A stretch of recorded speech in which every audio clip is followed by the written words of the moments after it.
Hagman and Hagman report for today. It is Friday, a frenzied Friday. It's March 27th, 2015. I'm Doug Hagman in studio with my son, fellow investigator, fellow researcher, and tomorrow, birthday boy. That's right, Joe Hagman. Together we are the Hagman and Hagman report. Thanks for joining us tonight. Thank you so much for your belief and trust in us. Thanks for deliberately tuning us in, listening to us.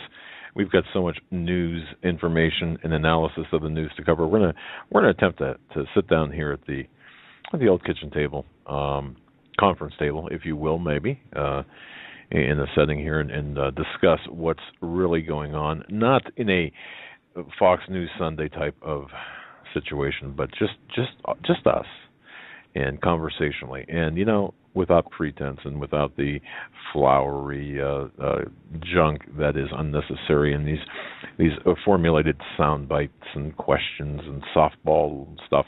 We're going to get into it tonight. It's been a while since we really delved deep into certain subjects. We have guests on, of course, and they offer so much to what's going on. But I'm telling you right now, folks, we are in a world of frenzy. And I mean chaos, orchestrated chaos. And you need to know exactly what's going on around you. But, folks, for the new listeners, thanks for checking in. You can check in with us anytime. Just go to HagmanandHagman.com, click on the Contact Us page, and just say, hey, listening from wherever you might be. And as much or as little information as you wish. I want to say hello to Amos G. God bless you from Texas. God bless the state of Texas, right? Fantastic. But for new listeners, again, we broadcast live each and every weeknight. That's Monday through Friday, 8 to 11 p.m. Eastern Time. And we're simulcast by the Christians United Broadcasting Network. There you can tune us in at the Hagman and HagmanReport.com, separate from our home base, HagmanandHagman.com. Okay? Now, wow. First of all, I just want to say, our birthday boy.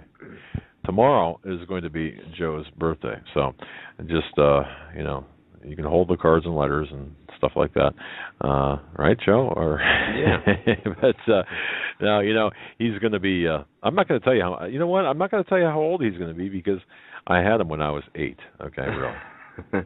32. Yeah, 32. 32 can you believe that? Years old. Seriously, it amazes me to think, and I remember the day that he came into this world, and I remember his grandfather being so happy that he had a grandson, and it was just I remember that whole, these events in your life, you remember these things, don't you? But wow, and yeah, I remember coming into this world. Yeah, you do. The doctor slapped me when you were born. Okay. Anyway, I got to tell you, it wasn't all roses and puppies and rainbows those 32 years, but we got through them. Not at all. Not even close. No, but we got through them, and here we are. And if you, like I said, I've said this often. If you had told me 10 years ago, 5 years ago, we'd be doing this. That was perhaps one of the furthest things from any. You just could not have dreamed this up. So we recognize this as being something from God. Now, that does not make us, and I'm not saying that for any other reason than saying, because sometimes you just have to submit, right? All the times. You just have to listen, submit, let go, let God, and listen. But it's been just a wonderful experience. And, it's, just happy birthday. So, there you go. Well, thank you. Yeah. I look forward to having a nice, relaxing day tomorrow, and probably go out to dinner with my wife, and there you go. We'll have some fun. There you go. I'm not going to do anything for you. Right? No, you know what? We just you just better check with my wife at some point tomorrow morning. I don't know what she's cooking up something, I think. So. Anyway, her and my wife were conversating via text back and forth, so I don't know. Well, yeah. I want to remind folks, tonight's broadcast brought to you portions of tonight's broadcast brought to you courtesy of Pro Flowers. Folks, here's the deal. You've got a number of things. Well, Easter coming up, and moms. I remember my mom when she was alive, and she used to tell me, "Don't put flowers on my grave. Give me flowers when I'm alive, or I'll grace me with flowers when I'm alive." And I never knew the importance of that until I lost her at a very young age and unexpectedly. And guys out there, wives, your moms, they might say, "Don't buy me flowers," but do. Trust me, do.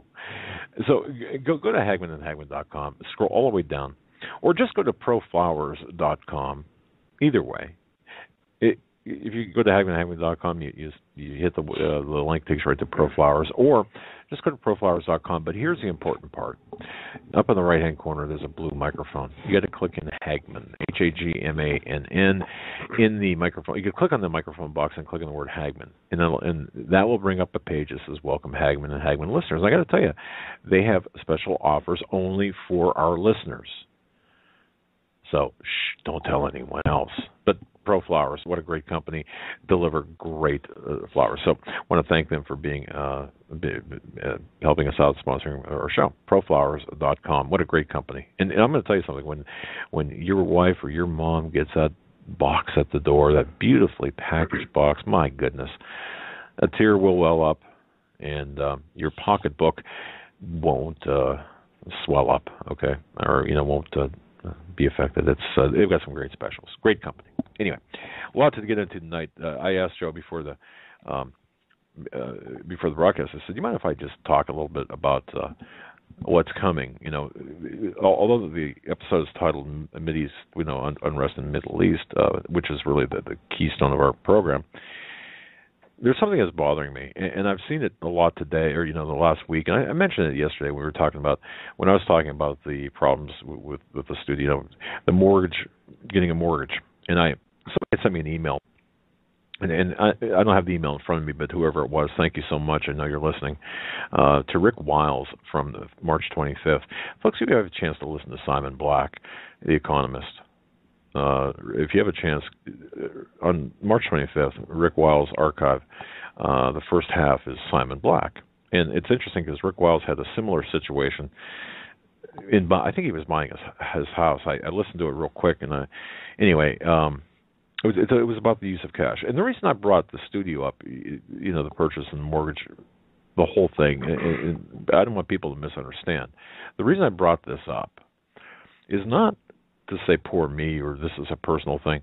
No. This is something that I did some additional research on today, and I got to tell you, I do think that we're in some. Well, I know we're in serious trouble, but I think the timing, when people talk about September-ish, perhaps a financial collapse, I'm not so sure they're all that wrong. I don't want a date set, but it's got to happen sometime.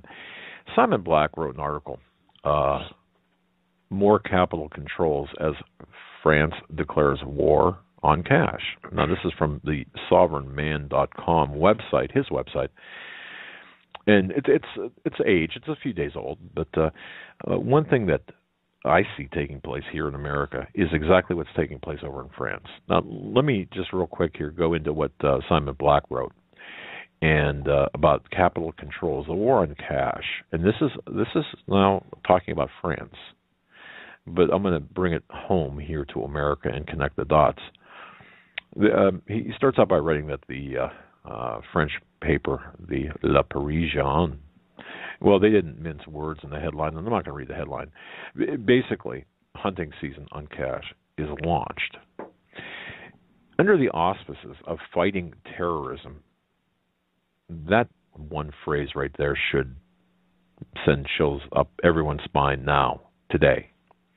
France's Minister of Finance, they rolled out a series of 8 new restrictions aimed specifically at minimizing the use of cash. Now, if you're listening to us in France, you know what I'm talking about. And we have listeners in France. Constance, God bless you. Thank you so much for listening, and others. But folks, please think about this in terms of whatever westernized country in which you live today. I don't care if it's America or Canada or the UK. This is what we are going to be experiencing in the short term. And when I get finished, you'll see the relevance of my conversation yesterday, and you'll see the connection perhaps to September. Okay. Anyway, under the auspices of fighting terrorism, France's Minister of Finance rolled out 8 new restrictions aimed specifically at minimizing the use of cash. Among the new restrictions, well, one's a prohibition of making more than 1,000 euros in cash payments. Now, they previously had a 3,000 euro restriction before. Now, think about that. Let's take these one by one. 1,000 euros in cash payments. So, if you want to pay for, let's say, a used car, or it doesn't matter. Car is a good example. Okay, yeah, let's talk about a used car. And you talked about this yesterday. Say, you're somebody who puts $10, $20 away in a coffee can, right, cash away over time, and you count up your cash at the end of 5 years or however long you saved it up for, and you have, we'll say, $10,000, a nice little amount to buy a car, a nice used car.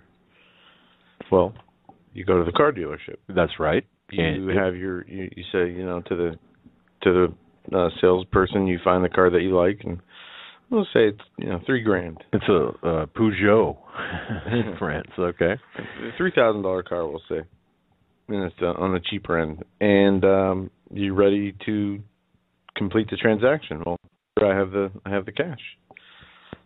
What's going to happen?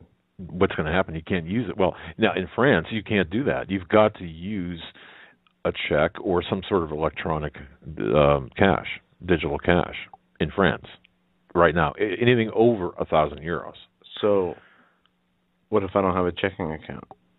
Or let's say here, you can go. Well, then you're a terrorist.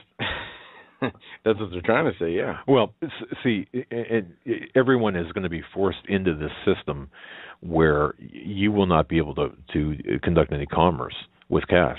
And this is what's going on right now.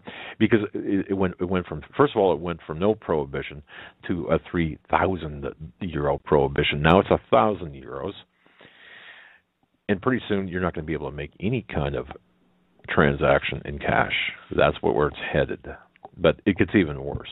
So, I mean, the new car or the used car example is a key one, because they could say, well, you can't. We're not going to be able to register it, the car. We cannot transfer the title because we don't know where this cash came from. What about like a car repair shop? So you get your car inspected, and you get new tires and alternators, some shocks, $1,200 in repairs. You can't pay cash. Nope. Nope. And so you're paying a fine to the court system there. Well, no. Anything over, it doesn't matter what the transaction is. Anything over 1,000 euros in cash is prohibited. Now, what if about a person-to-person deal? I mean, I know that if it's still prohibited, people could still. But think about what that does, though. It has a chilling effect. And I'm getting to another issue that I can guarantee you, folks, you don't think it's happened to you, but if you're listening to this program, I can almost promise you it has. But anyway, this is casting a chill on the use of cash. And I mean, I did a lot of research, and I did a lot of interviews. In fact, I went to my bank for the first time. For the first time, I had no business to transact or anything, but I went to my bank today. My wife and I were doing some things this morning. I said, "Please, just take me by the bank." And she said, "What are you, holding on to me? What's going on?" And I said, "No, I just want to talk to the branch manager." And she rolled her eyes. She said, "Oh no, now what are you going to do?" I said, "Just keep the car running and wait outside, right?" I'm just kidding. And if you see me run, no. Anyway, and I talked to the branch manager, but more on that in a moment. So anyway, that's going on in France. Now, large cash withdrawals exceeding 10,000 euros per month will also now be monitored and reported to the French authorities. How's that sound? 10,000 euros per month. So here's the deal. People think, well, I can't take 10,000 euros out at one time. No. No, no, no. 10,000 euros per month in multiple transactions. I know what it says, but I also know the practicality of it, which I'm going to get to in a moment here in the U.S. Okay, now, or the reality of it, I should say, in the U.S. Now, foreign exchange offices are going to be required to obtain a copy of someone's identification to exchange more than 1,000 euros. Now, think about that.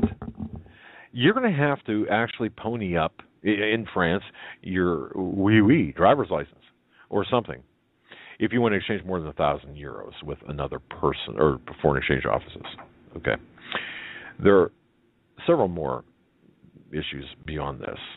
And just for good measure, they threw in a few controls that aren't even related to cash. But most importantly, think about this now.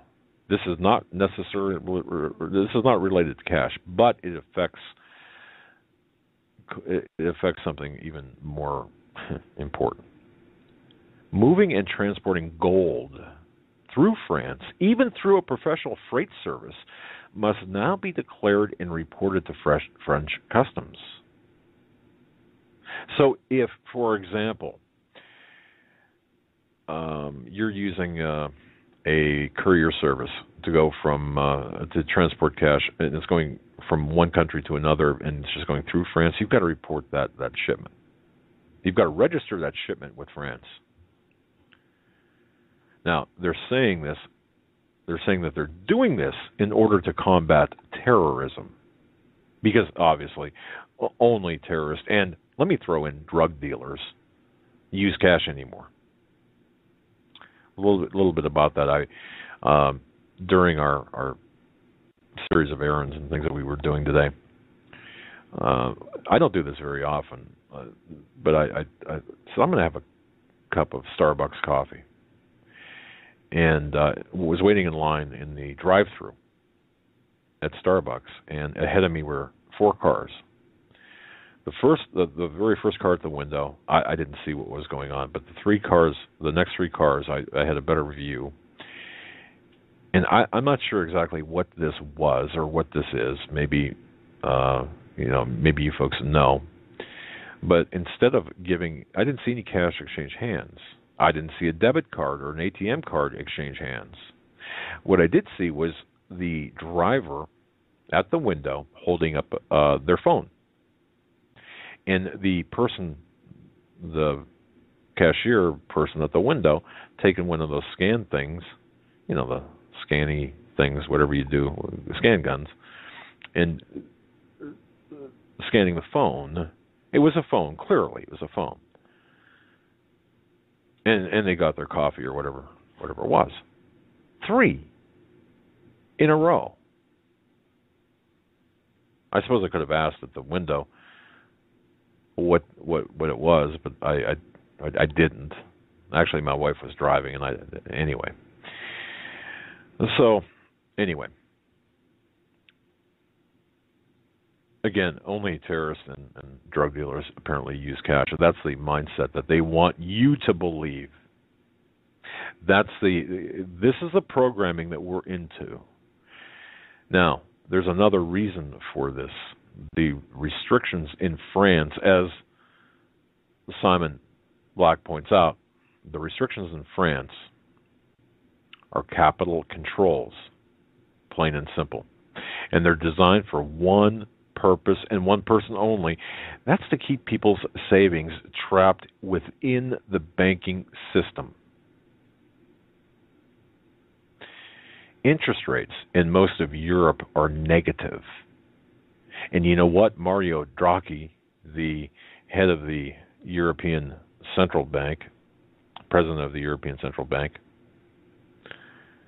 wants to push it even more negative. Most banks across Europe have already dropped their deposit rates into negative territory as well, meaning the customers, the customers must pay for the privilege of loaning your hard-earned money and savings to a poorly capitalized bank. So what they're doing is, remember the old days, folks, where if you had $500 in a savings account or a checking account, or $500 on a savings account. Remember, they used to pay you interest. Well, in Europe, no. They will deduct money from your account for the privilege of holding on to your money, or for the privilege of taking care of your money for you. That's what's happening right now in Europe. Negative. It's called negative interest rates. Okay. And they went from in one country I saw they went from I think it was 0.15% or 0.15% to 0.25% negative rate. They actually decreased. Yeah. Well, what's the point of paying a banker a negative 0.25% interest if you can simply withdraw all of your money in cash and hold it, we'll say, in a safety deposit box? If you think about a guy who's got like $10 million in 10 million euros, okay, in an account. Well, who in their right mind with 10 million euros is going to get clipped for 25,000 euros per year? Yeah. Are you serious? You have better chances of in the stock market, in a mutual fund, but see, now here's the insidious part, and this, the reason I'm mentioning this, folks, is prepare yourselves, each one of you at home, if you're listening to this at home, and we have a lot of police officers that listen to this show, and a lot of truck drivers. And the truckers especially, because you're long haul drivers, you know what's going on. I mean, you go through so many states, and man, I'm going to tell you something. You've got a really rough job, but a very rewarding one, and I have a lot of respect for long over the road truckers. But anyway, you can see across the country where we are starting to. The use of cash is becoming less and less. We're being mentally programmed not to use cash, to use our debit cards or whatever those things are called, and use our iPhones, or just use digital cash is what I'm saying. But here's the insidious aspect of things in France, for example. Let's say that you got it good, okay?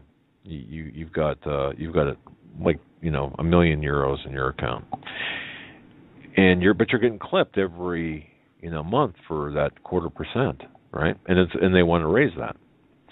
So you don't want to buy gold, we'll say, for whatever reason. You don't want to buy precious metals. Maybe you have enough of that. Maybe you have enough food. So you're going to invest in property. How's that sound? That good, safe investment, right? Sounds like it. Well, guess what? And this is not. I mean, property is depending on if you do your research. We could be getting off into a whole other thing here, but there is property that is worth money, and then there's property that is going to be worth a lot more money in the future as people and companies and towns continue to develop. Right. Yeah, and that's a good point to keep. That's a good point to keep. But let's say you want to buy a farm, or a property with a house and a barn, and you want to become self-sufficient. If the government believes you are doing that in order to escape the negative interest clip, they will disallow you property. They could, I should say, disallow you to buy that property. Now think about that for a second. Really, they're going to say, we believe that you are doing this to avoid the negative interest rates, and we are going to disallow you, or we're going to negate the transaction.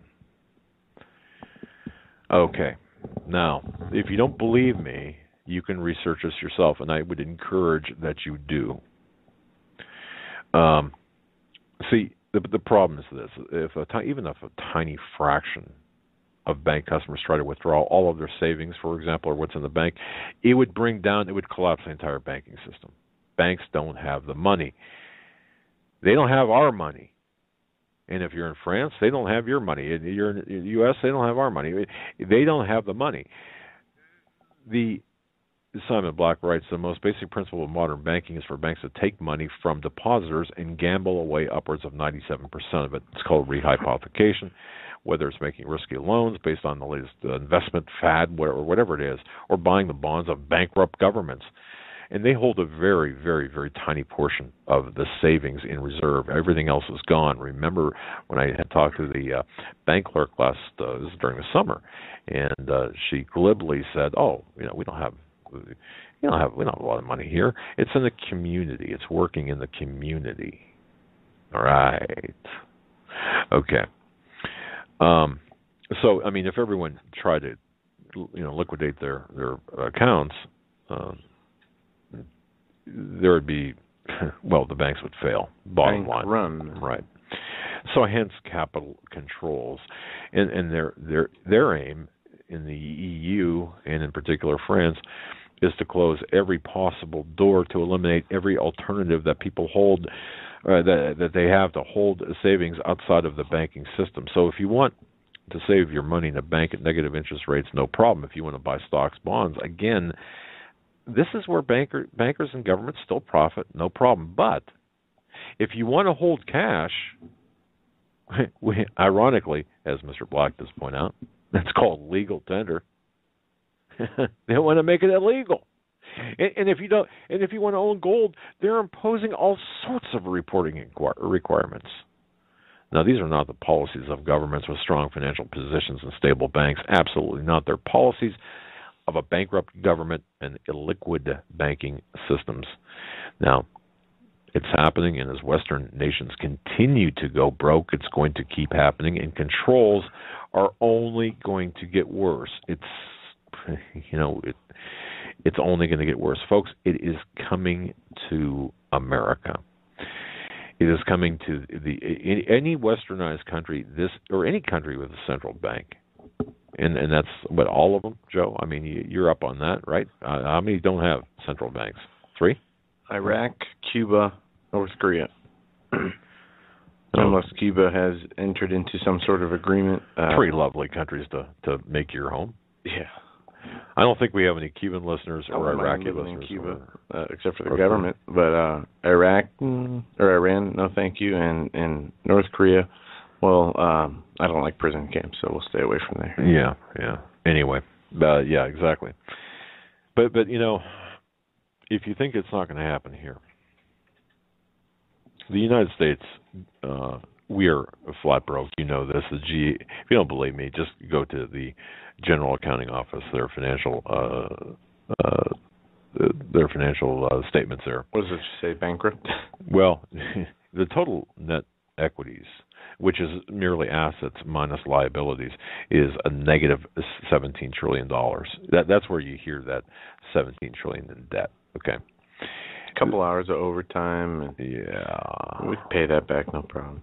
Well, with unfunded liabilities, you're looking at $60 trillion in debt. This is never going to go away. It's never going to get repaid. Now, the issue, the thing I was talking about yesterday, and I want to drive home, and I had this is what made me stop at my bank today, because I was really curious about this. There is something called the Financial Crimes Enforcement Division, or FinCEN unit. They create SARS reports. Have you ever heard of SARS? I mean, obviously, SARS. You think of what? You think of virus. Virus, right? Well, and folks, you can go if you just type in a search engine, FinCEN, FINCEN, and then gov FinCEN and then SARS, SARS.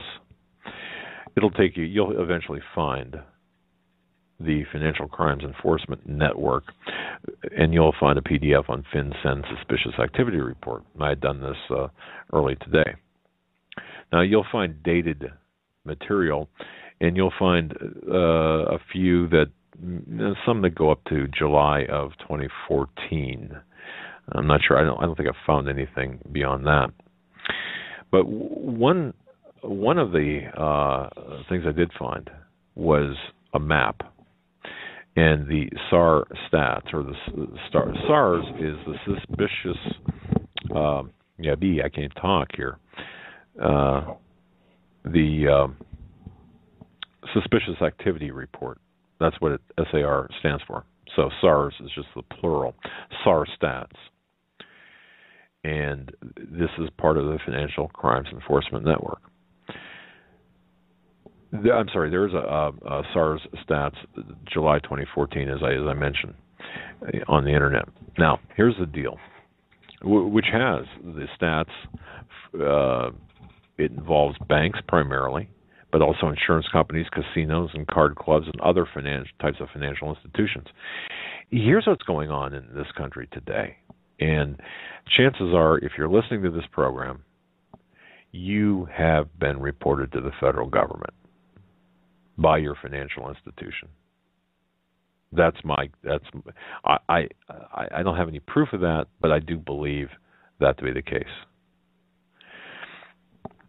I believe I have as well, because when I talked with a branch manager. I said, I was under the pretext of trying to take care of, making sure that progressing for our mortgage anyway. And I said, let me ask you a question. Do you folks? Now I had already known the basic stats for our county with the suspicious activity reports. I said, do you guys have a lot of? Do you participate in the SARS program? And she looked at me. Oh yeah, absolutely, we do.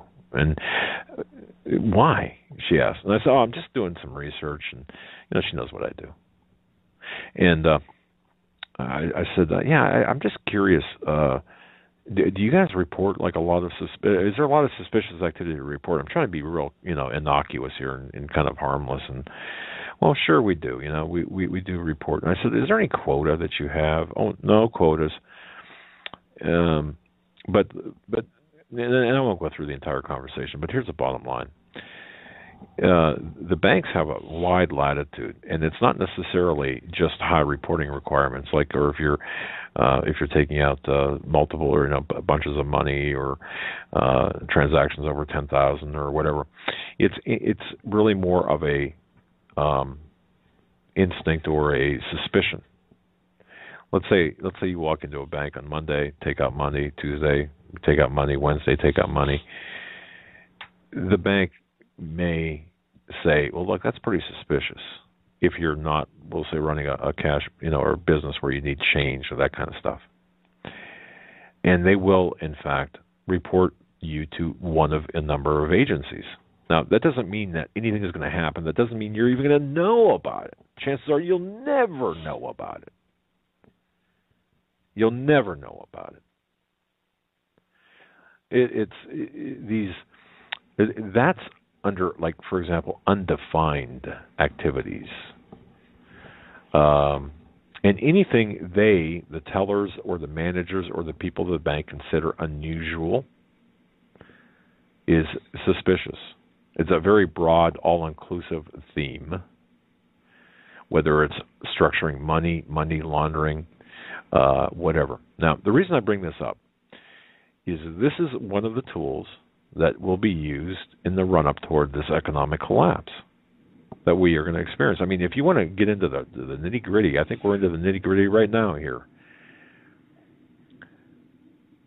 If a bank teller says, for example, if you're withdrawing, I don't know, let's say you're blessed and you've got $5,000 in your checking account, you're withdrawing $2,000 for something, I don't know, whatever you do, doesn't matter. The bank teller says, wow, what are you going on a trip? If you say, hey, it's not your business, which is my first inclination, well, that could be and probably would be considered suspicious activity. And banks are encouraged to report you to the IRS or to, depending on what they suspect, to whatever federal government agency. Again, just because there's a report filed on you does not mean that you will know about it, nor does it mean any activity from that agency will be, there won't be anything done. I mean, it doesn't mean that there's going to be something done, but there's a file on you at whatever agency is, and there's a file kept at the bank. And I try to say, well, hey, did you ever report me? When we were talking about the suspicious activity, I kind of chuckled, and I just didn't get a warm feeling from that question. Now, if they can do something like that to really a nobody, and I mean that, like a nobody, financial nobody like me, like us, like all of us, perhaps listening. What are they doing to people that have money and are wide awake? And they're creating lists, and I'm going to tell you right now, things are these capital controls are coming to America. The very same controls I talked about in France are coming to the United States. They're coming to Canada. They're coming to other Western countries. I'm telling you right now, this is going to happen. And when you see this begin, and I believe it's going to begin very soon, based on my research, I do believe that we're going to see restrictions placed on how much you can take out of the bank and what you can do with the cash. We're going to see restrictions on using cash for financial transactions. I believe that there's going to be a short window where that's going to be in play, and that's going to lead up to the economic collapse. Now, can it happen before September? I don't know. It doesn't really matter when it happens, but I do believe it's going to happen, or maybe even concurrent with that. I want to thank Larry in the chat, Infidel 007, for sending us this article from InfoWars. Feds urge bank to call cops on customers who withdraw $5,000 or more. Yes, okay, I did see that. Larry, thank you very much. I did see that. The Justice Department is ordering bank employees to consider calling cops on customers who withdraw $5,000 or more, a chilling example of how the war on cash is intensifying. Banks are already required to file suspicious activity reports, as you mentioned, on their customers, with threats of fines and even jail time for directors if financial institutions don't meet quotas. But as investor and financial blogger Simon Black points out, last week a senior official from the Justice Department spoke to a group of bankers about the need for them to rat out their customers to the police. As Assistant Attorney General Leslie Caldwell gave a speech in which he urged banks to alert law enforcement authorities about the problem so that police can seize the funds or at least initiate the investigation. Huh. I mean, well, there's an eye-opening. That's Simon Black. It really, Go ahead. You have your money in the bank. It's your money. Yeah, don't forget about that. Yeah, you go to take it out. Say you buy a car. You go to take out $5,000, and you're telling me that they're going to call the cops on you. The cops are going to come seize the money that you just took out of your bank account because they don't like it, or it's suspicious to them now. But see, my question is why, and it all goes back to because the banks don't have the money. It's a form of capital control, and the war on drugs and the war on terror. It's exactly what it is. War on terror in the name of fighting terrorism. And before under Nixon when he initiated the war on drugs. All right, this is they're using these two pretexts to confiscate your wealth. And here's why we all need to be upset. It's not just about us. Ladies and gentlemen, it's just not about you and I. And I don't know if you're listening to this and you've got children, don't be, please, the way I look at it is, my goodness, aren't you and I, aren't we all listening to this, working not just for us, but for our families? And Lord willing, aren't we attempting to leave not just a legacy, but to our children an inheritance? Have you seen recently that the Democrats have been lobbying to take away the inheritance ability for parents to leave money to their children, saying that the government should take control of all? Yes. Well, I mean, yeah, just absolutely. I forget who what's Anthony Weiner, I think it was. Is he still a congressman? Disgraced a former congressman. Okay, yeah. Maybe it wasn't him. They were interviewing somebody on Fox News about a week ago. I saw this, and they were talking about this. It was some night I couldn't sleep. I was up. I turned the TV on. You know, they rerun the Bill O'Reilly and Greta Van Susteren. It was like 3, 4 in the morning, and they had a part on this where it talked and it showed clips from lawmakers saying that no, that is not the children's money to receive that the parents left the estates. It's not their estates. It should be seized by the government. You know what's sad? Because they didn't earn it. Well, and this is something that in Pennsylvania, where we broadcast from, my father passed away, or my mother passed away, obviously, when I was young, and then my dad passed away. My goodness, 20 years ago now. Hard to believe. And of course, I had a stepmother after my mom passed away. Years after my mom passed away, my dad got remarried. Anyway, my stepmother passed away a couple of years ago, and going through the estate process, and she had very little except a very small house that she had, and that was the extent of it. And by the time everything was said and done, the taxes, the estate, what the government had taken was just decimated. I mean, there's nothing left. My grandmother rolled over in her grave if she'd have seen the end result of that. I mean, I don't know. I don't remember how long it was that we were going through the from when she passed. It was in her will that the house be put up on for sale, and the proceeds split three ways. Yeah, among family members. Well, it wasn't. I mean, it was a nice house in a nice area. If I even told you guys what the house was worth, then what the amount that was given split three ways. I mean, it'd be sad. You could not. I'll tell you what. You couldn't even buy. And I'm not no hype behind this, but you could even buy a new car with what was left. No, not at all. I mean, you're talking about from what the house was appraised at, or even for what the house was sold at. 1/3 of that was split three ways. Yes, and everyone, and folks, let me tell you something too.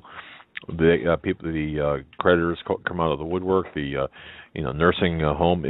She was in nursing home briefly, and or that wasn't a nursing home. It was a rehab facility. It was a nursing home rehab facility that, and this was another part of this that she stayed at, and the insurance wouldn't cover it up to a certain point. So I remember I lived with her at the time, and she decided she wanted to be taken out of there before the insurance would stop covering it. And I remember that as well. Well, 4 months later, after she passes away, her zero balance there, all of a sudden they started sending bills for thousands of dollars. Yes.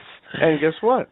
We had to pay it. Yeah, and there was no appeals process, and even when we pointed out the error, that the corporate people had the timestamps and said no, even though she left at such and such a time.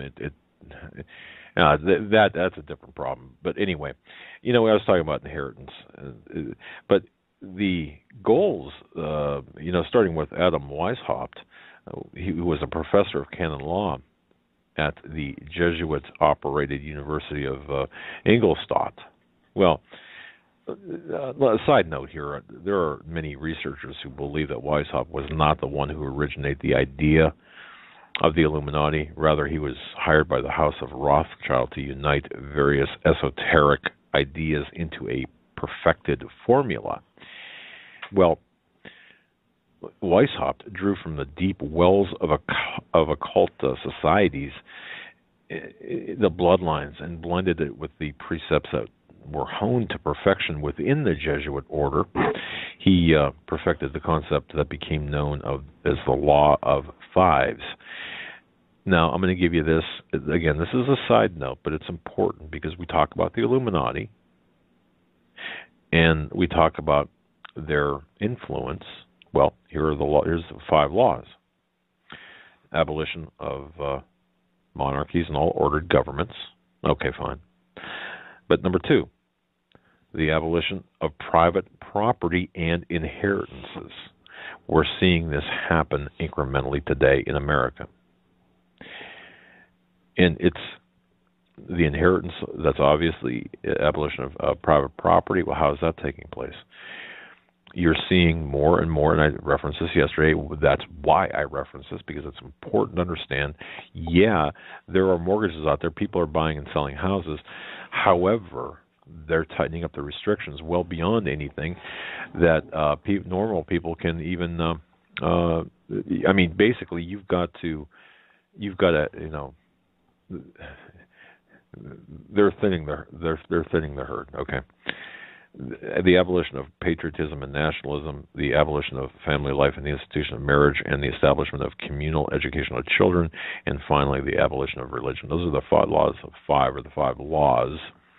And I just wanted to reference that as a side note. But the bottom line here is, you know, everyone talks about the economic collapse that's forthcoming.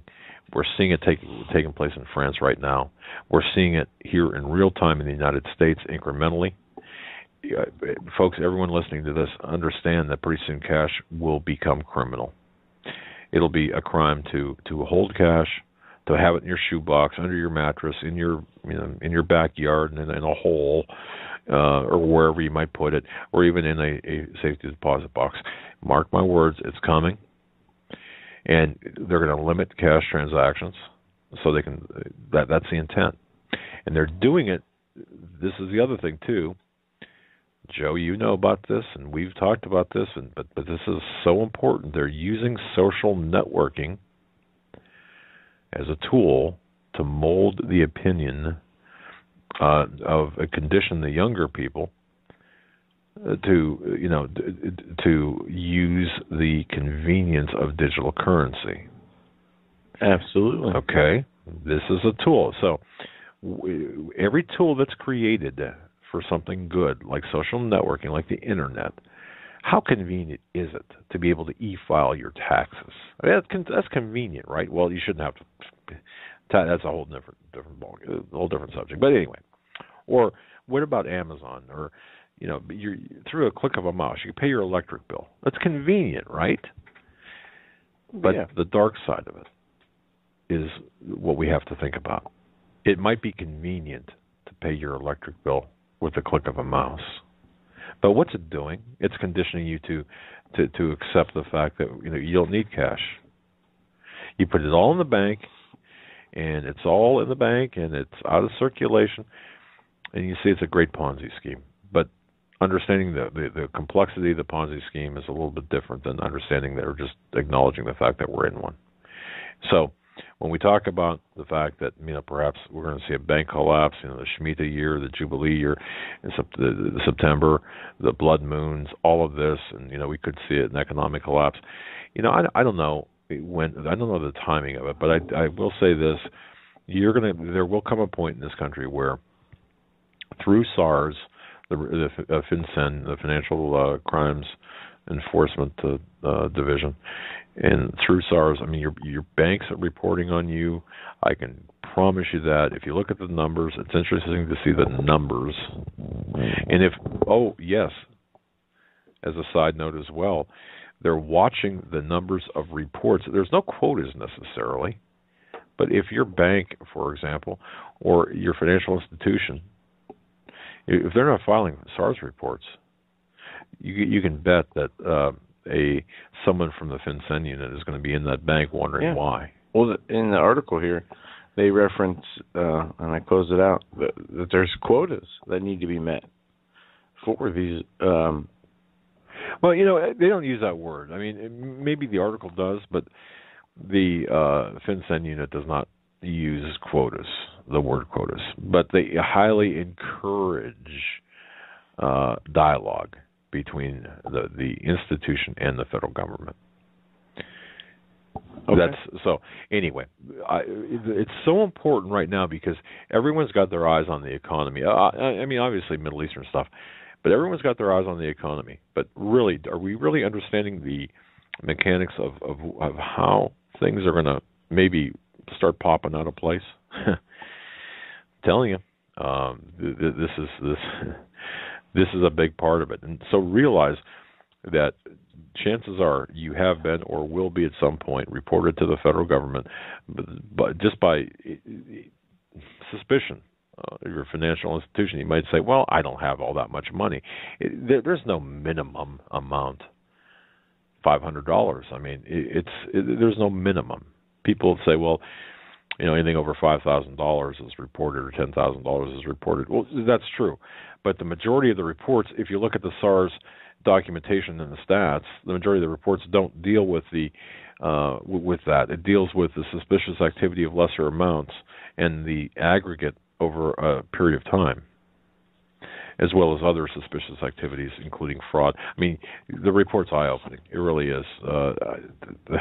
Some of the nature of the fraud, tax fraud, income discrepancy, fraud ring, identity fraud, check kiting, excessive cash payments, rapid utilization or movement of funds.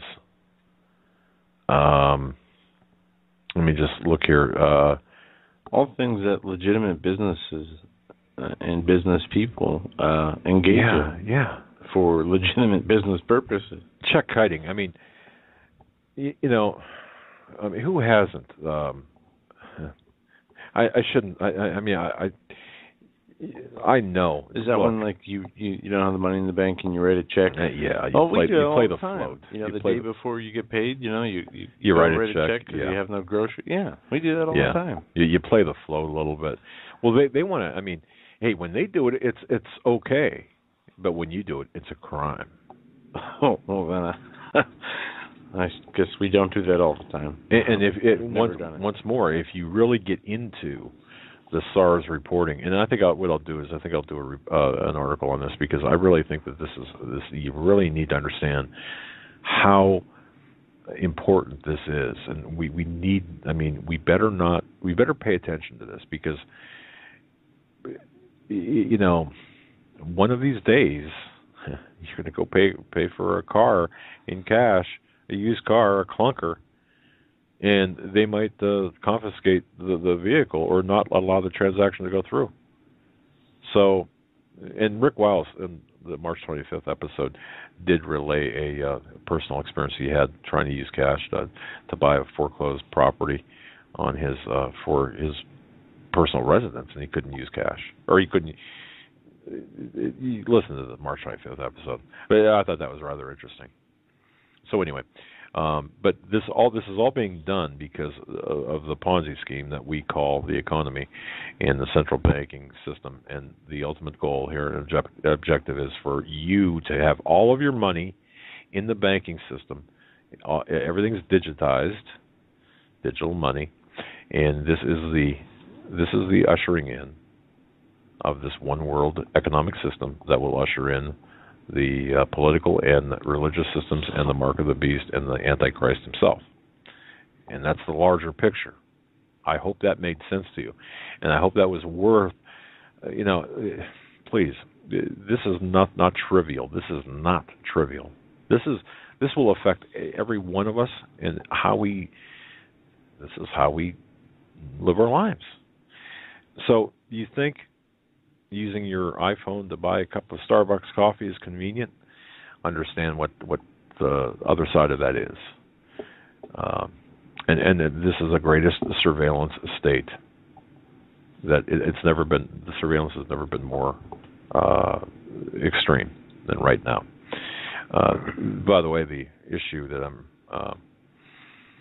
it's called Form 111. The FinCEN SAR is Form 111. Pretty interesting number, isn't it? Anyway, the reporting period of that I was looking at examined 1,369,529 unique forms that were filed between, in this case, March 1st, 2012 and December 31st, 2013 inclusive. So you're looking at, a year and a half, 1.4 million Form 111s were filed. Unique. Okay.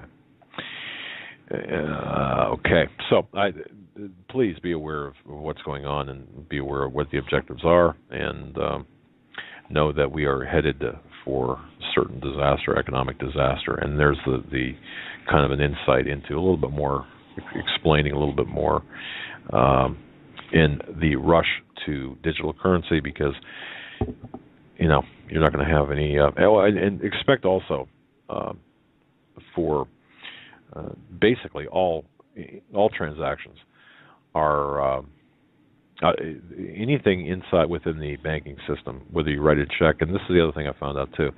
If you write a check for, let's say, a hard asset, a car again, a used car, that's I mean, the government, aside from the registration, which is obvious, the financial, and on the financial side, they know exactly, for example, what you purchased. So if you took $2,000 out of your account, even if you want to, let's say you think you're smart, you're going to take you're going to buy a used car, it's $2,500. You take the $2,500 out of your savings account in cash, and then buy the used car for $2,500. The bank will report that $2,500, and ultimately it will be matched up to the car purchase. So maybe I'm not really driving home the importance of that, but understand that banks and the federal government, including, all of the federal agencies, and including DHS, are looking at every transaction through the banking system. Not only the banks are only reporting some under suspicious activity, but DHS is nonetheless, and DHS nonetheless is looking at all of the transactions on everybody. You might say, well, how can that be? That takes too much manpower and too much. Not really. No, because the infrastructure is already there. It's been built over the last several decades, actually, since the 70s with the computers. And and if I may mention, it's interesting because the Promise software. Remember that, folks? Promise software, PROMIS, which was a case management system for the federal government. Well, this is all. It's the offshoot, is the clone of that software is being used for this purpose as well. So that's important to know. I just want to, hopefully you find that of interest, because we need to know what's going on here and the ins and outs of this whole takeover. We've lost our privacy. Well, that's been gone, but we've lost our ability to remain outside. So even if you try to remain off-grid, you can see where we're at with that. Here we go. Thank you. Approaching the top of the hour, but we do have a lot of news to get into on the other side, and we want to take your phone calls. Lindsey Graham this week goes on to say about Obama's nuclear Iranian deal that we're on the road to Armageddon. Interesting choice of words there from him. Also, in other news, we have the Obama administration has threatened U.S. allies for disagreeing with them on the Iranian nuke deals. Also, Saudi Arabia has launched airstrikes against Iran-backed Houthi militia in Yemen, as well as Egypt is launching warning shots.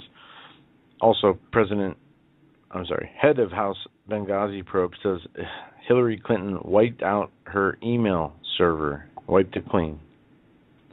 Her private server. Well, how convenient is that? And should we expect anything less? Oh no! She called up Lois Lerner, asked what's the hey Lois, manual, and give me some pointers. Well, I find that very interesting because obviously, as Secretary of State, having a server. Now, see, this should be TV shows, movies, made for TV movies. What was that? Murder at 1600, for example, or years ago. I don't remember. There's a murder in the White House, and anyway, you see, this should be treated as a crime scene. For example, I believe that we should have the police or the state police in the case, the New York State Police should have gone out and treated her Westchester County home where the server was located as a crime scene. I'm sure there'd be a turf war between the state police, will say, and the Secret Service, maybe even a shooting war. But the fact of the matter is that this is a crime. Destruction of evidence is a crime. In any venue, destruction of evidence is a crime, and this is exactly what she did. Obstruction of justice, it's destroying evidence, it's a number of crimes. Well, the fact that she would wipe clean her server, innocent people, and look, we've been around 30 years, innocent people don't do this. Yeah, you can have all my email accounts and read through all those, anybody, if you want to. Well, yeah, but see, look, but that's don't say, well, I've got nothing to hide, because we do have our Fourth and Fifth Amendments. However, in this case, where there's suspicion of criminal activity or suspicion of even seditious activity, for her to wipe the servers clean, to me, says this is absolutely beyond anything. She should be in jail, really, for that. Folks, you're listening to the Hagman Report. This is the 27th day of March. Hour number 2 on this 27th of March, 2015. We're going to be taking your phone calls throughout this hour at 661-244-9839. That's 661-244-9839. Love to hear from first-time callers or new listeners. Want to give a quick update as to our schedule next week. We have a jam-packed week with guests, some new ones and some returning. Monday, we will be joined by Billy Crone. He is a gentleman we met in Orlando. He was the speaker at the Prophecy in the News Conference, and he has some fantastic issues to get into. Really excited about him coming on.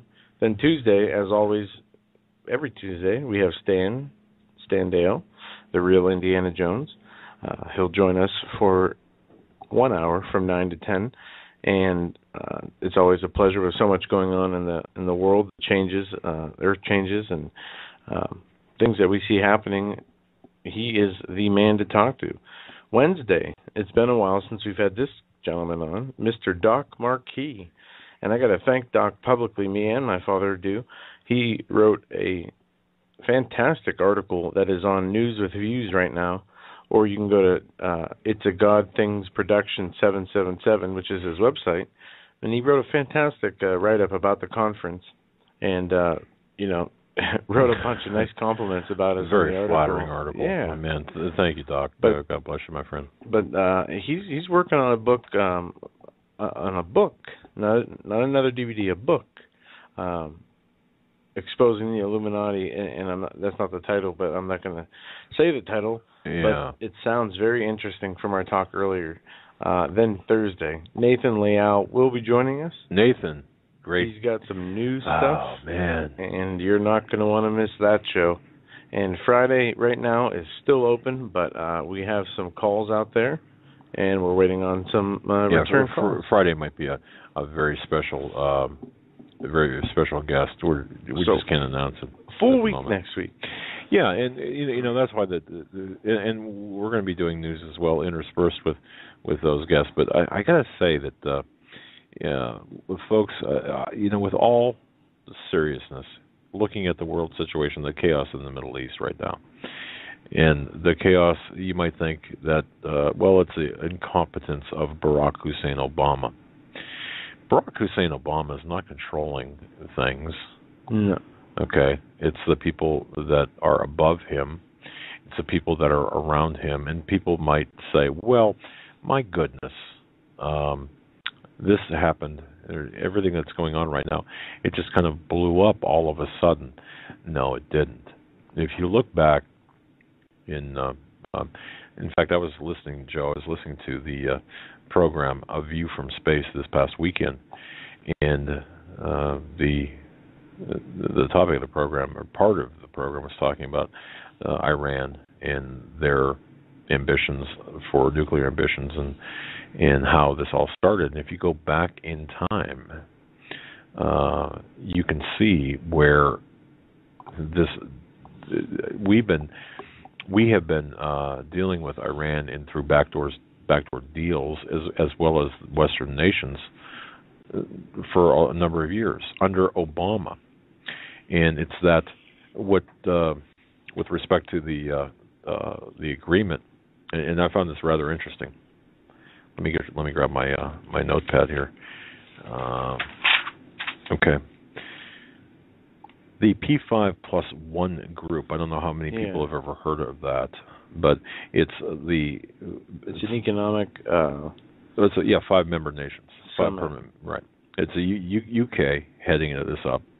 U.S., Russia, China, and France, and the +1 is, of all places, Germany.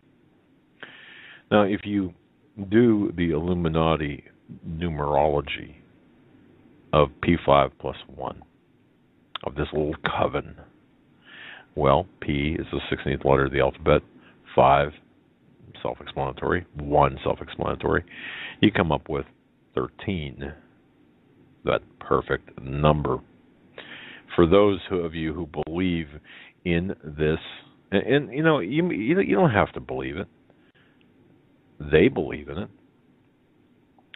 But he mentioned one thing I never heard of, and I give him credit. I mean, this is not me.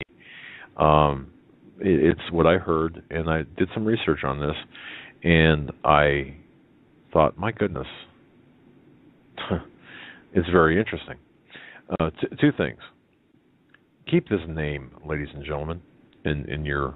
You can write this name down or keep this person in your sights.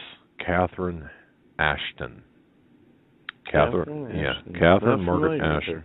Well, she's the Baroness of Holland.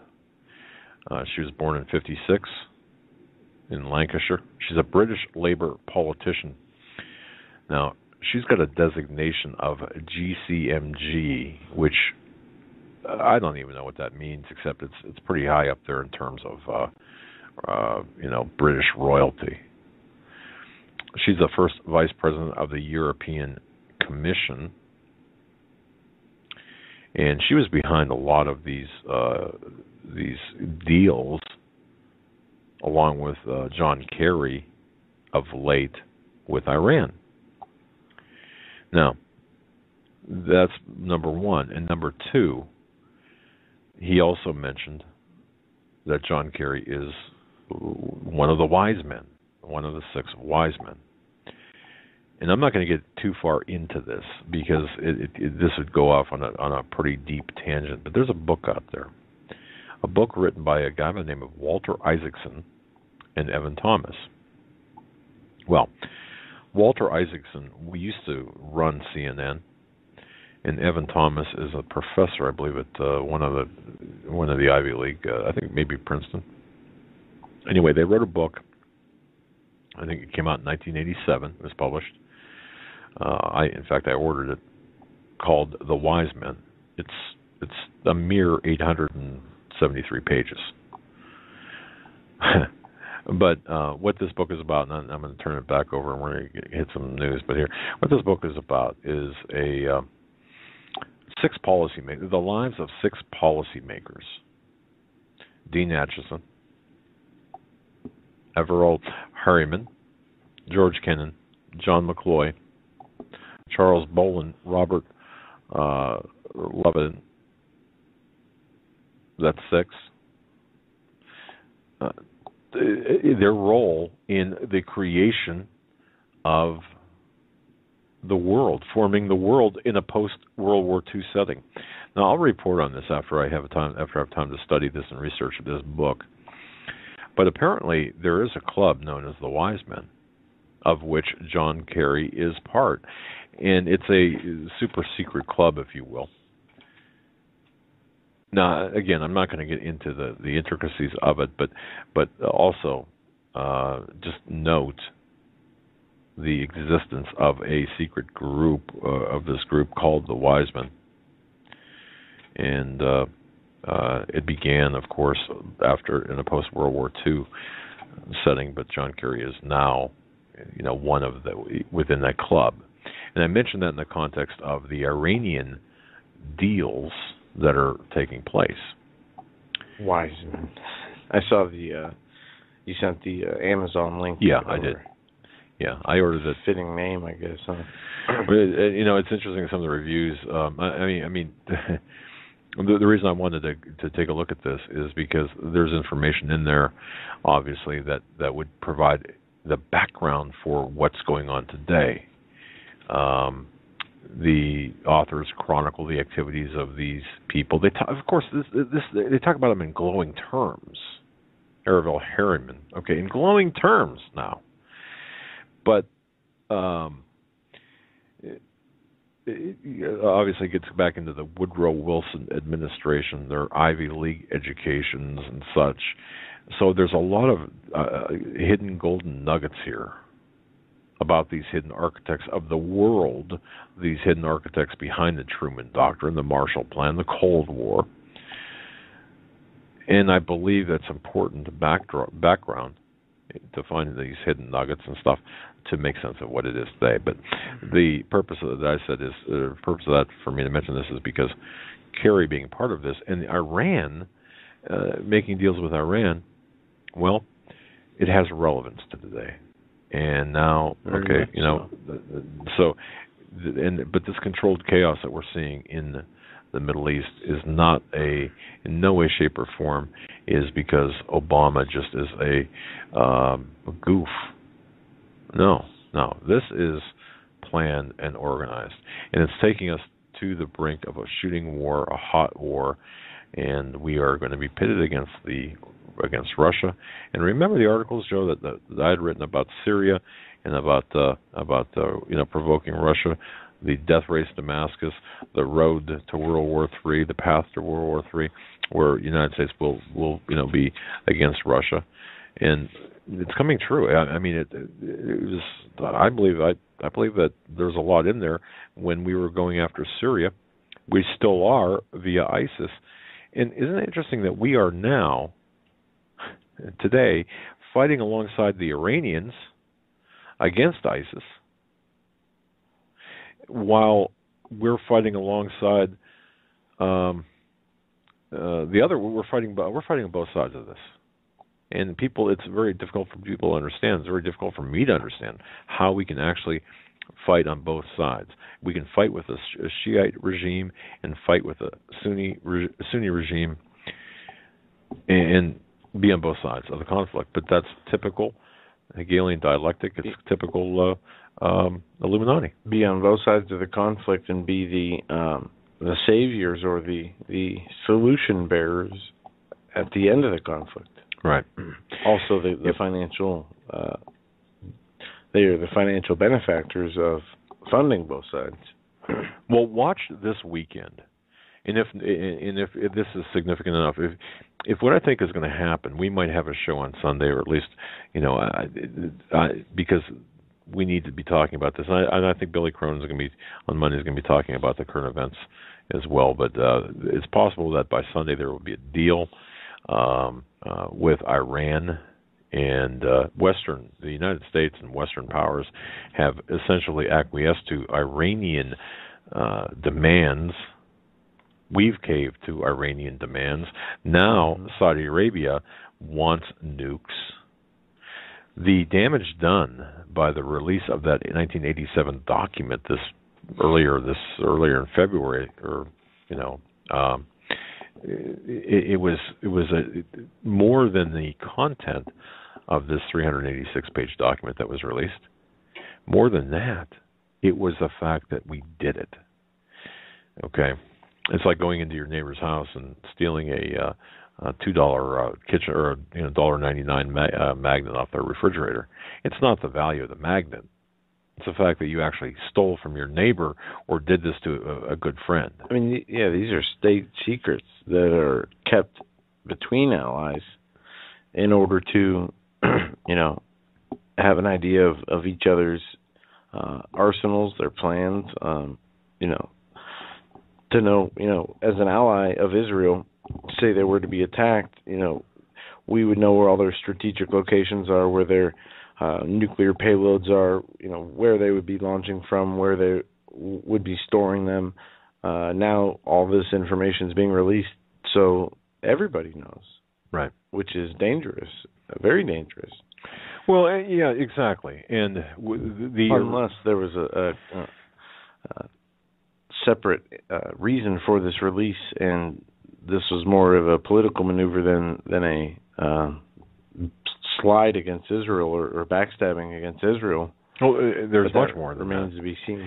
You see, all of this is setting up for this, and we talk about this with others, with guests and such, and Bill Salas will be on next month. But we talk about the Confederacy that will go against Israel, and ultimately Russia, the power from the north against Israel. Well, this is what we're seeing here is the chess pieces being moved for this greater conflict. Folks, if you do nothing else, and if only a few people, really, a few outside of the alternative media, a few in the mainstream media are even mentioning the biblical prophetic aspects of what's taking place. Rush Limbaugh the other day had mentioned about the Imam Mahdi, and finally, and about how Iran is preparing for that. I don't know how many people caught that, but he finally mentioned that. Didn't go into great detail, of course, but nonetheless mentioned it. This is not good. Anyway, let's see here. Okay, sorry, I was distracted by something that just came in. No, okay, thank you very much. All right. The Islamic Republic of Iran, state sponsor of terrorism. Let me tell you something. They're being built up to. We're building the enemies. We're building the enemies. We're building the good guys, and we're also building the stadium in which the final battle or the final series of battles will be fought. So. Please understand that. And the Iranian deal, this is the first Iranian deal in, 37 years? 38 years? Their first deal with Iran? Oh, man. All this, happening while there's a headline on Drudge here, Obama's Mideast free fall, mounting chaos in region puts administration on defensive. Barack Obama faces a slew of Middle East crises that some call the worst in a generation, as new chaos from Yemen to Iraq, along with deteriorating U.S.-Israeli relations, is confounding the president's efforts to stabilize the region and strike a nuclear deal with Iran. The meltdown has Obama officials defending their management of a region that some call as impossible to control, even as critics say U.S. policies there are partly to blame for spreading anarchy. If there's one lesson this administration has learned from President Obama's 2009 Cairo speech through the Arab Spring, it's that when it comes to this region, nothing happens in a linear way, and precious little actually about us, which is a hard reality to accept. A senior State Department official said, "Not everyone is forgiving. We are in a free fall here." I left out the expletive. Who served as Obama's ambassador to Iraq, was a top national security aide in the George Bush White House. For years, members of the Obama team have grappled with the chaotic aftermath of the Arab Spring, but of late they have been repeatedly caught off guard, raising new questions about the Americans' ability to manage the deteriorating and dangerous region. Well, you've got multiple conflicts. There are multiple proxy wars. Yeah, Saudi Arabia launched airstrikes against Yemen today. You have Egypt getting in there. Egyptian naval vessels are even. Yeah, they're supporting the Saudi-led military operations in Yemen. Look, you're taking Egypt's Air Force and Navy. They're participating in the campaign in Yemen, and the country could send ground forces. That, according to the Foreign Ministry. Please understand that this is igniting in the entire Middle East, and the entire Middle East is going to be at war. And the superpowers, Russia and the United States and even to a lesser extent China at this point, but at least Russia and the United States is going to end up pitting Russia and the U.S. against one another in a contrived fashion. That's what the bigger picture is here, and it's what it's always been, but it's going to be a war of ideology. The minor aspect of this, and the political pundits are focusing on the Sunni versus Shia aspects.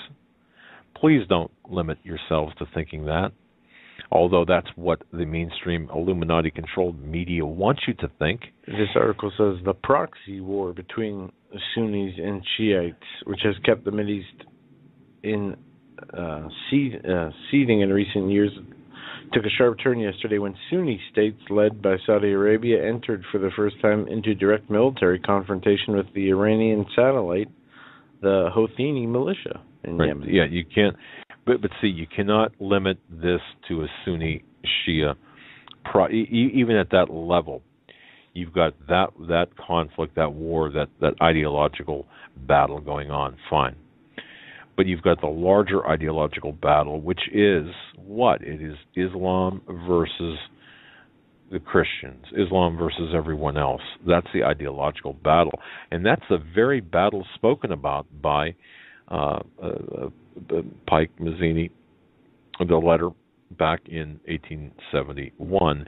And even if you don't believe that's authentic, at least it was authenticated back in the early part of the 20th century, even before all of this happened. So we know that this is being done by design, and we know who's behind it. And who's behind it are the global superpowers, the global elite. And what are they trying to accomplish? They're trying to accomplish a number of things, but they're changing. It's about the future, and it's about the control of energy, and it's about depopulation, and it's about taking America. And this does have an effect that you've got to think bigger. Because this is an assault on the, believe it or not, this is an assault on the middle class of America. You might say, well, huh? What do you mean? Well, here's what this is doing.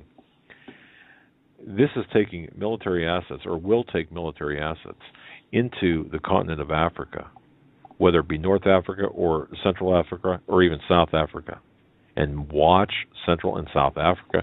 Watch them very close, because you're going to see in the very near term a lot of assets being moved into Central and South Africa. It's a battle for the future. It's a battle for the energy. But here's the key here.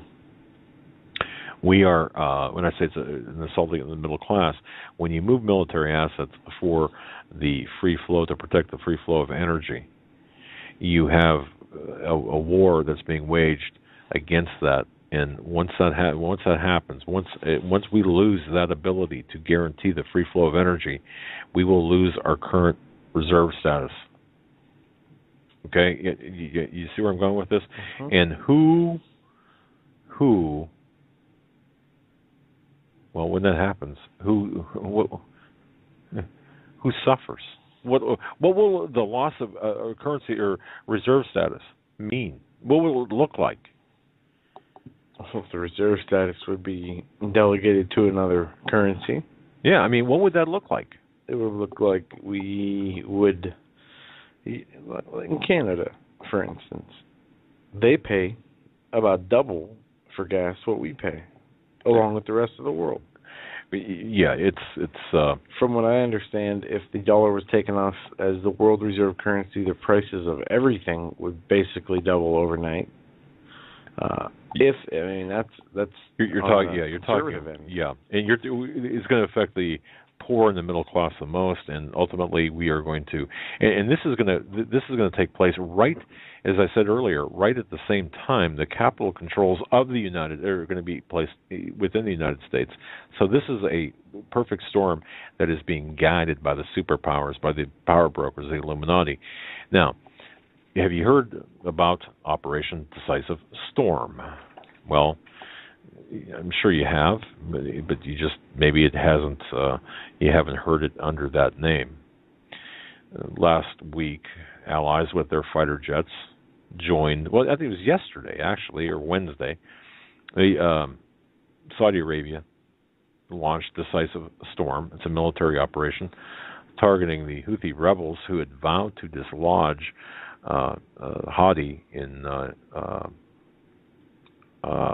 well, anyway, the Al Arabiya news channel reported that Saudi Arabia deployed 150,000 soldiers, 100 fighter jets, and Navy units in Yemen after Hadi pleaded with his Gulf ally for help against the Houthi rebels who were advancing toward the southern city of Aden, where Hadi is based, to remove him from power in an attempted coup.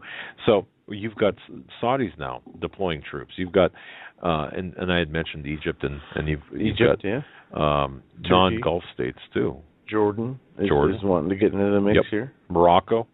I mean, the whole Middle East is in turmoil, and it is not being rectified. The solutions are not forthcoming here. We are seeing a deeper plunge into chaos, more deaths, more displacements, more people, innocent civilians of these countries being affected by whatever you want to call this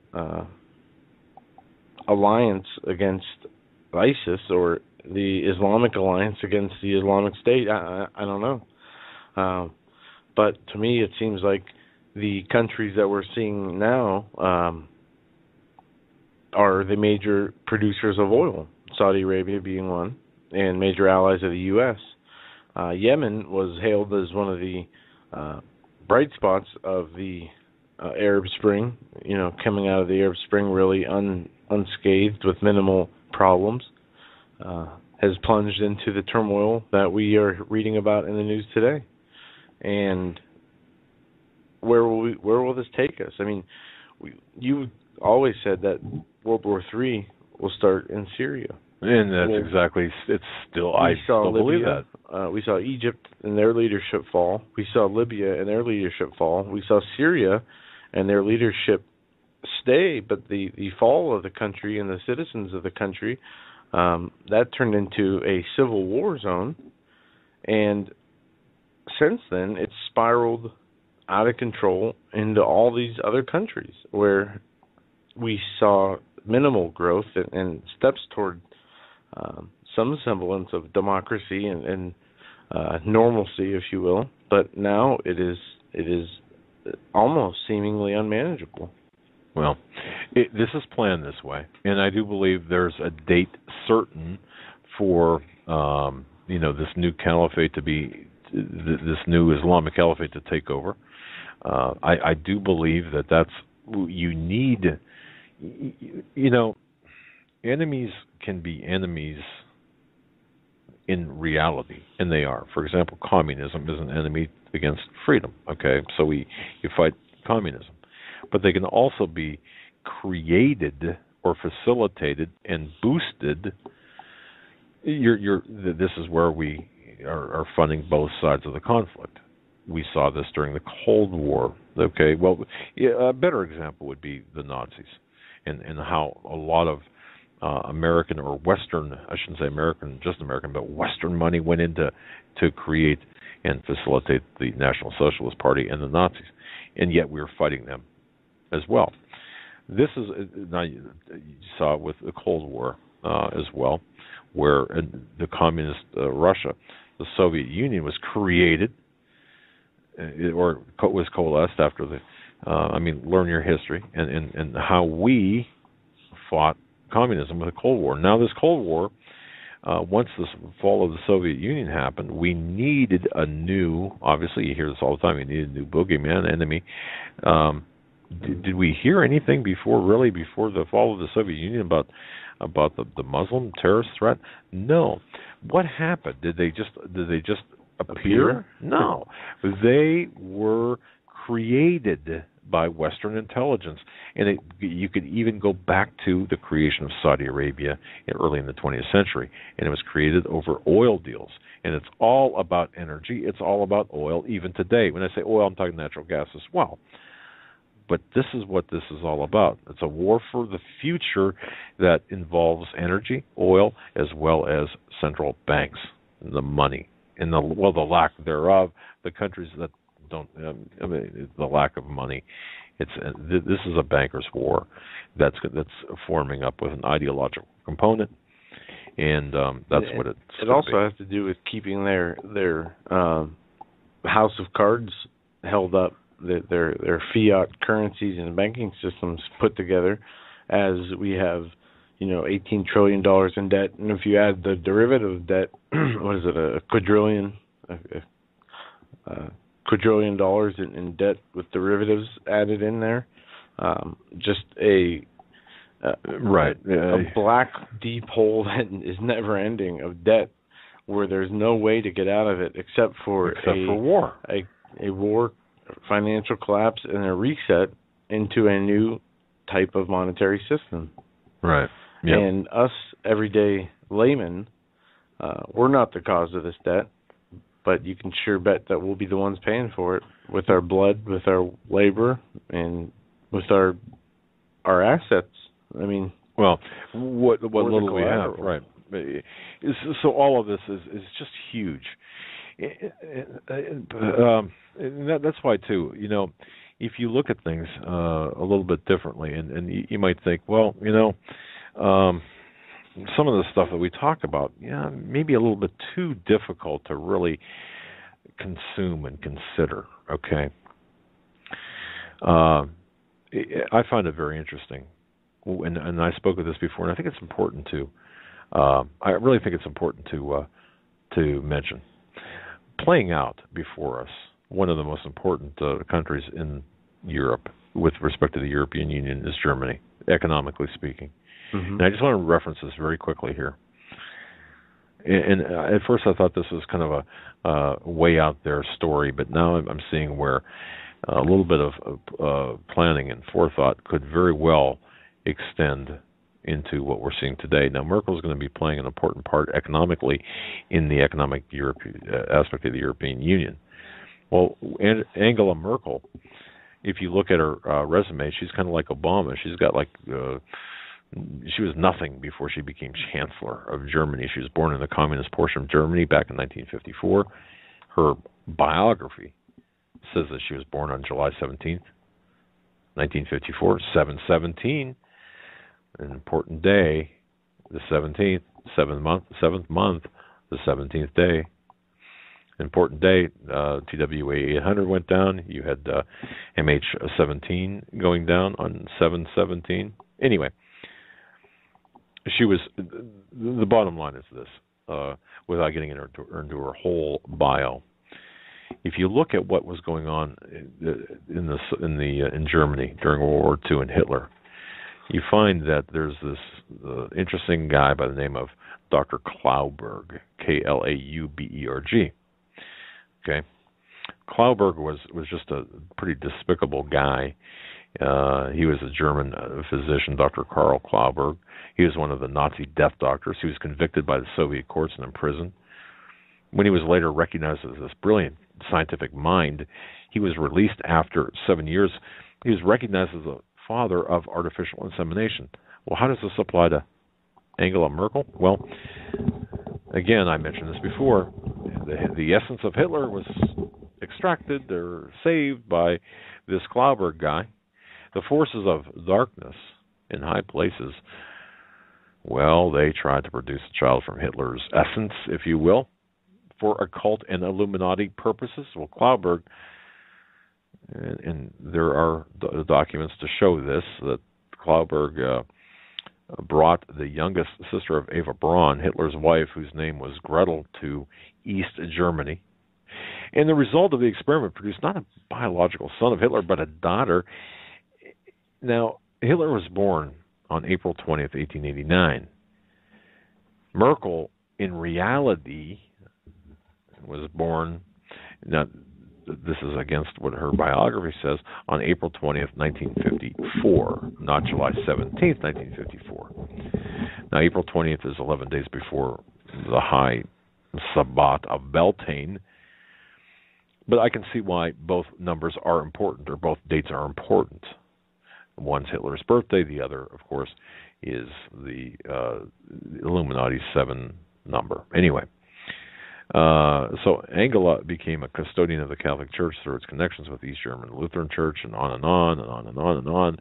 But what I find interesting is Merkel was elected Chancellor of Germany, and if you get drilled down into some more stuff, you'll find that the day of the election, November 22nd, that was the anniversary of Darwin's origin of the species, which really is a publication denying that God exists.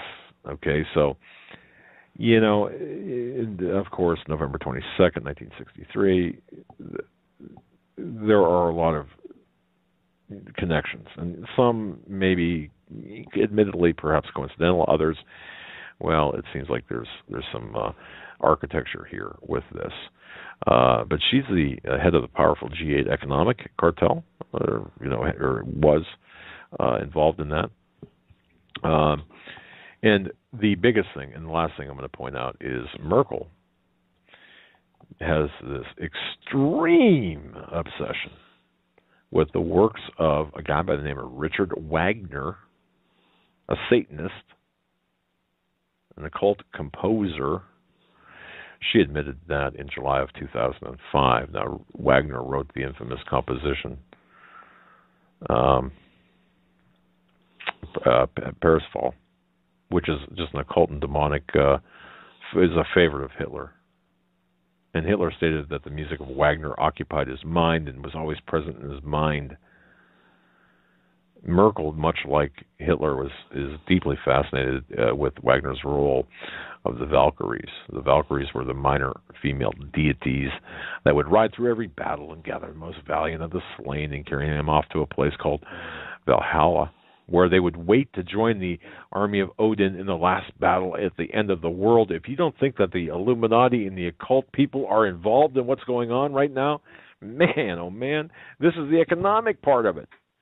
This is the marshalling of the European Union that is going to rise up and be part of the architecture of the end of days. And we were told by Washington Examiner's author, who's been a guest on our show. Oh gosh, his name escapes me. I'm embarrassed. What are you talking about? The Washington Examiner, our author. He's been a guest on our show. He writes articles for the on the economy for the. You know what? I think you caused me to have a mind blank. But Ken Shortgen. Ken Shortgen. Yeah. Right. He explained how Germany was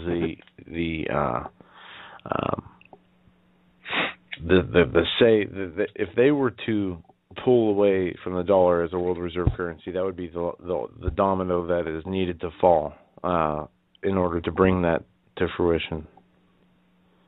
Yep. So, we have to watch them to keep their eye on. See, but here's the thing, and this is what I had written as well in the article that was published at Canada Free Press, as well as published on my website, HagmanandHagman.com. We're just going to kill the dollar. You see, this is by design. The dollar needs to be killed off. This is not. Some people look at this, and I know this is difficult for me to understand. But some people look at the assault on the dollar, or look at us, and people are saying, well, we're trying to keep the dollar up. We're trying to prop up the dollar. That's true, but that's short-sighted. Why are we trying to do that? Because in a Ponzi game, in a Ponzi scheme that's going on with the dollar, what you try to do is you build confidence. It's a confidence game, isn't it? That's what the Federal Reserve is. That's what central banking is. That's what all of this is a confidence game. The first part of that word projection is con. of power. Right. It's not having the power, it's the ability to project the fact that you have power or correct. Yeah. Yes. And it's just like the dollar. They're projecting value by artificially manipulating different sectors of our economy, such as the job sector, the job growth. They say, jobs are easier to find, more people are hiring. We've come out of this worst recession since the Great Depression, and the job growth and the forecast for job growth looks good, so we're going to raise interest rates. excuse me, this is what the Federal Reserve is now saying. The projection of power along the lines of the military, having bases stationed all around the world, being able to, and that power has actually been slipping away from the United States. The ability to project power militarily, or at least through the president's policies and the administration's policies, they have reduced the projection of power to make the U.S. look more, make them look weak. Well, and there's different sides playing off against the other, but really what we're trying to do, when you see the dollar being boosted up, the confidence of the dollar, and this is part of that confidence game. You want to bring, it's kind of like the story of the Titanic. You make it really nice and luxury. It's a privilege to be on the Titanic. But the intent, and you may not believe this, and that's fine. You can research it. There's theories on this. But let's put everyone that's, for example, against the Federal Reserve on the Titanic, lure them with trinkets and opulence, and then send it out full speed into an iceberg, and bam, there you go. You just got rid of your enemies. But see, you bring everyone into the dollar first. The more people into the boats, the more people into the boat of the dollar, the more people get hurt, like a Ponzi scheme. The bigger the pyramid scheme, the bigger the Ponzi scheme, the bigger the confidence game, the more money the guys at the top make, and the more people you get hurt. And the less likely it is, I mean, the more countries that are invested in the dollar, and it's wanting its necessity to stay a world reserve currency, the more countries, the more corporations, NGOs that basically would be wiped out, belly up, bankrupt. And can you imagine, segueing from that statement, can you imagine, and this to me has been the goal all along, is to make the United States of America appear to be a pariah. Everyone in the world, all the countries in the world will say, America, it's your fault. It is your fault this destitute the economy of all nations, the economies of all nations going bankrupt. It's your fault. We're all insolvent, and it's due to your dollar. That's right. And the policies that you allowed. Actually, if the global citizens were smart, and awake, as some of us are, they would see the monster for who it truly is, which is the Federal Reserve Bank, which is the central banking systems, not just the Federal Reserve, but now you get into the IMF, the World Bank, and the controllers of those organizations. They are the reason. We did not have any great depressions or economic calamities until the Federal Reserve was implemented in 1913. That's right. Then things started to happen. Well, the depression you shouldn't say that, because there was a panic before that in 1907 and 1893, roughly. There were financial panics that led to this conditioning to accept the federal central banking system. Okay, don't forget about can those. We say that those were could have been manipulated by private? Oh, they certainly were. Mega money men. Yes. Who did this for the problem reaction solution? Absolutely. That's exactly what it was. So don't forget about what led to the creation of the Federal Reserve.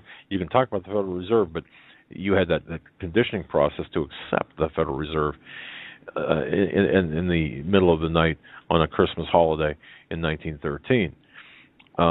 So, we have to understand all of history to understand what's taking place today. And what we're seeing taking place today is that final economic nail. Now, when I said about making the United States a pariah, let me tell you something else. And folks, I don't know if you understand this or if you fully understand I shouldn't say understand this, but if you fully understand the importance of this. Right now, because of what we've done in Syria, what we've done in the other Middle Eastern countries, we have created a surge, an incredible, unprecedented surge of unscreened Muslims coming into the United States. Right now, as of right now, Obama, the renegade in chief, has averaged 100,000 new immigrants from Muslim nations every year. Now think about this: 100,000 unscreened Muslim immigrants a year. Now, if you're not alarmed by that, that's more than we're importing from Central America and Mexico combined. Yeah. And so, when people think about immigrants getting jobs and health insurance and Social Security and being fast-tracked to citizenship, what do you automatically think of? You automatically think of the Mexicans or the Hispanics. People who come from the southern border, correct. Right. Well, some Canadians. Yeah. How many Canadians? Eh? I'm gonna get my citizenship for America. Eh? Yeah. No, I love Canadians. We're obviously right for Canada Free Press. I mean, the Canadians are great people. I mean, fantastic, great neighbors, and they in fact, I think some Canadians are more American than Americans. Anyway, they know more. I talked to Judy McLeod, and she can rattle off our history better than anyone I know. I mean, better than any American I know. And it's just fantastic. But under Obama, the last 3 years, he's averaged 100,000 new immigrants from Islamic nations. And it's more than any Central and Mexican immigration. It's a big shift in immigration. Paul Sperry's written about this. In fact, I think WorldNet Daily had an article by Paul Sperry. And he's the author of Infiltration, How Muslim Spies and Subversives have Penetrated Washington. He's the co-author of Muslim Mafia Inside the Secret Underworld That's Conspiring to Islamicize America. You see, people look at, one more time, people look at the websites, and I'm not going to say anything bad about any alternative website that calls out the attempt to Islamicize America. Not at all. What I'm referring to here is don't stop there. Don't stop there, because it is not just an Islamic, it's just not. Don't think that they're not being used as a tool, the Muslims, because they are. The surge is being used to rend the fabric of our moral, of our culture, of our language, of our way of life, of our laws.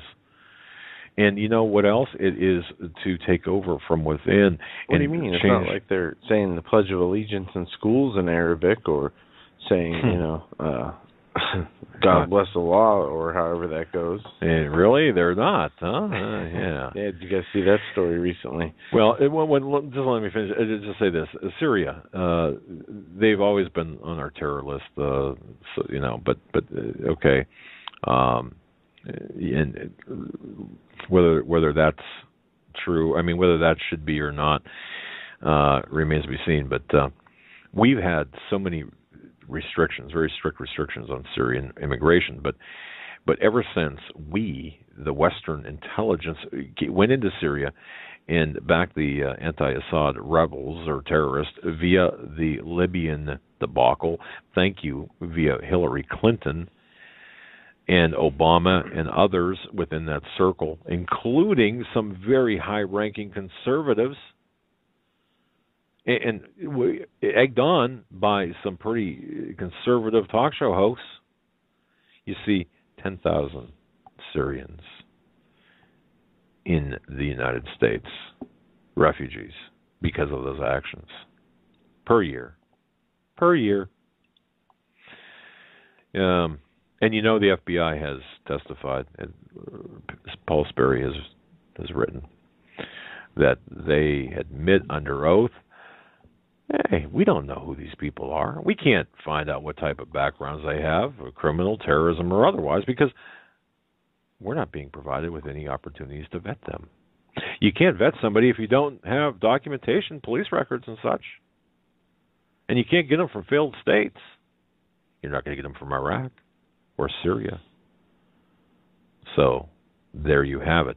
And this is all part and parcel to the takedown of the middle class, or the takedown of us as a nation, of our national identity, of our national sovereignty, and then add into that, of course, the North American Union, which you think, oh yeah, that's long gone, right? I haven't heard about that. No, this is a big part of it because you see, it's going to be a necessity once the economy goes a little bit. You start messing with the world's reserve currency, the dollar.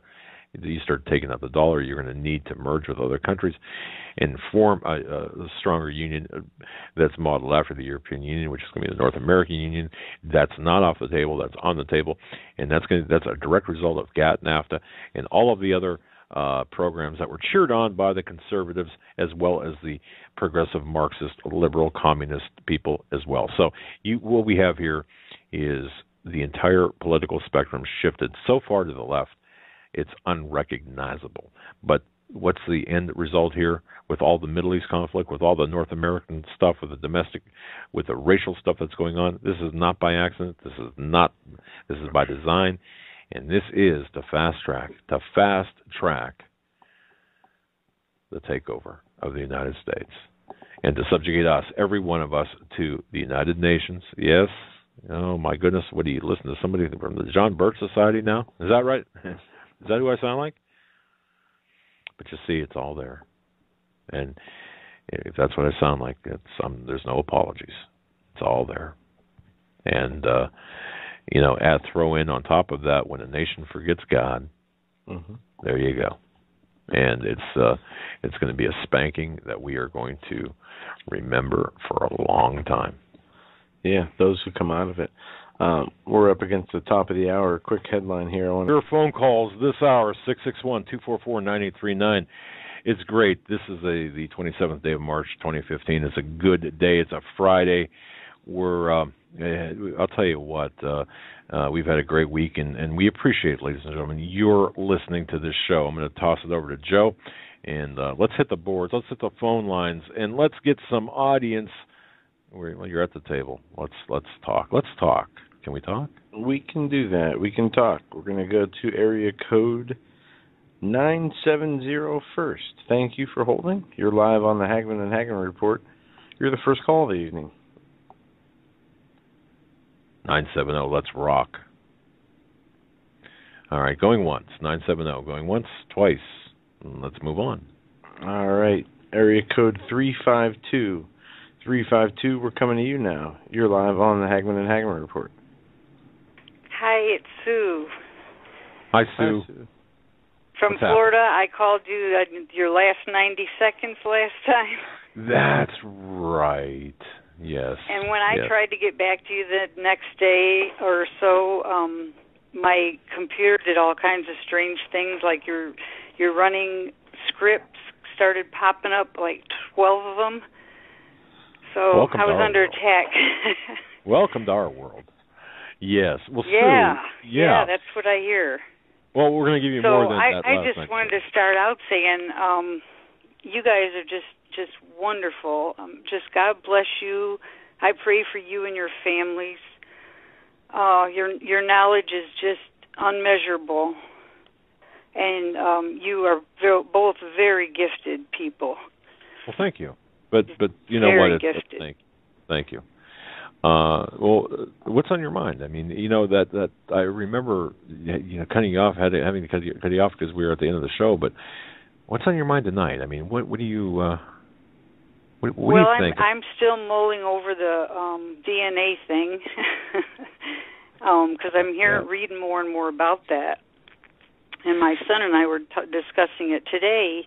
He's a good Christian, and I said, well, what do you think if the devil wanted, like Agenda 21, Denver Airport, pictures, and they got like Indian children and all that? I go, what would the devil want back in? And he brought up like the Nazis, Aryanism, and I thought, yeah, it would be anything the opposite of Jewish, right? Well, right. Yep. That he would want DNA. It wouldn't use logic. Like Joe said, blue-eyed blondes sure wouldn't be healthy people, as we all know we're all full of allergies. The fair-complected among us, or among... Yeah. Actually, I'm not... But anyway, yeah, go ahead. yeah, just something to think about. And then I don't know if you've been following the CERN. Yes. It's supposed to be up and running. Did they finally get it up and running, or is it? Are we still? Oh, are they yeah. Still in the, okay. Well, I don't think they have it at full blast yet.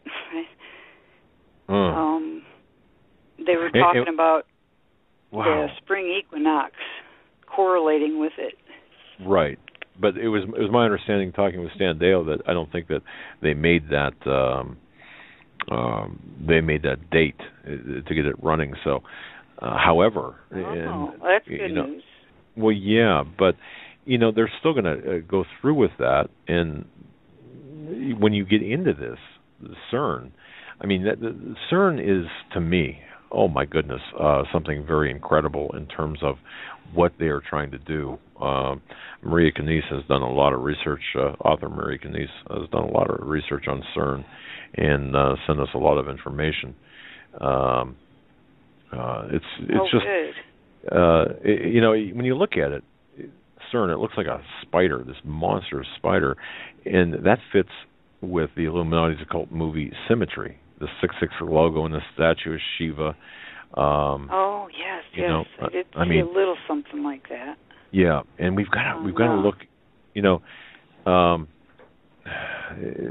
There's just all this symmetry taking place, and it's something extremely important. I think we have to really pay attention to what's going on in CERN, because what are we letting in? I mean, what are we letting in? Yeah. And what's going out? They actually, I think their goal is to open portals, or they think they are.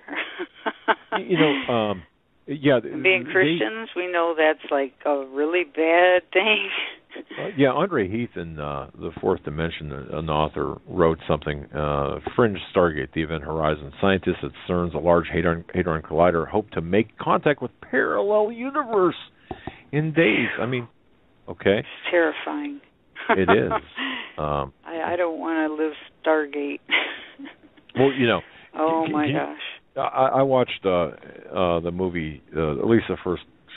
I don't know. I can only get through like 20 minutes, maybe, of what was it, Hellboy? I think the name of the movie was, where the Nazis, they opened up a portal, and this really grotesque creature came through this portal, and that's kind of what reminds me of, is this ability, perhaps, to open a portal. Now, Stan Dale is a little more reserved on that possibility, but I don't know. Portal, yeah. I've never seen the movie you're referring to, Ned, but I just saw like the first 20 minutes of it or something. I was just. Did you see the movie? It was like Terra Firma. It was about like another Earth. They went back in time to the Earth. I guess it didn't make it past the first season, but it's fascinating. Oh, I have to look that up. No, I don't recall. I might have seen part of it in passing or something, but no, there's all kinds of creatures in that one too. Man, well, Russ Dizdar talks about this, and I think we're playing with something we don't know. I agree. Well, I think the Christians probably know more than the scientists do. You might have something there, and I think a lot of the Christian people who are awake. Yeah, scientists have been proven wrong throughout history. Each scientific phenomenon, we'll say, who is the smartest person of their time, throughout history, has been proven wrong. Their theory's been proven wrong, from flat Earth to the Earth rotating around, or the sun rotating around the Earth to. Yeah, somebody sent me an email about the flat Earth thing, and it's rather interesting. And people are going to say, "Well, you're an idiot, Doug, because the Earth is not flat." Well, okay, yeah, I understand that, but there are some certain things that, when if you accept the fact that you're living in perhaps a hologram, maybe there is some visual deception taking place. That's not to say the Earth is flat. I'm not saying that. You have to look at the video, and you have to look at what the intent of these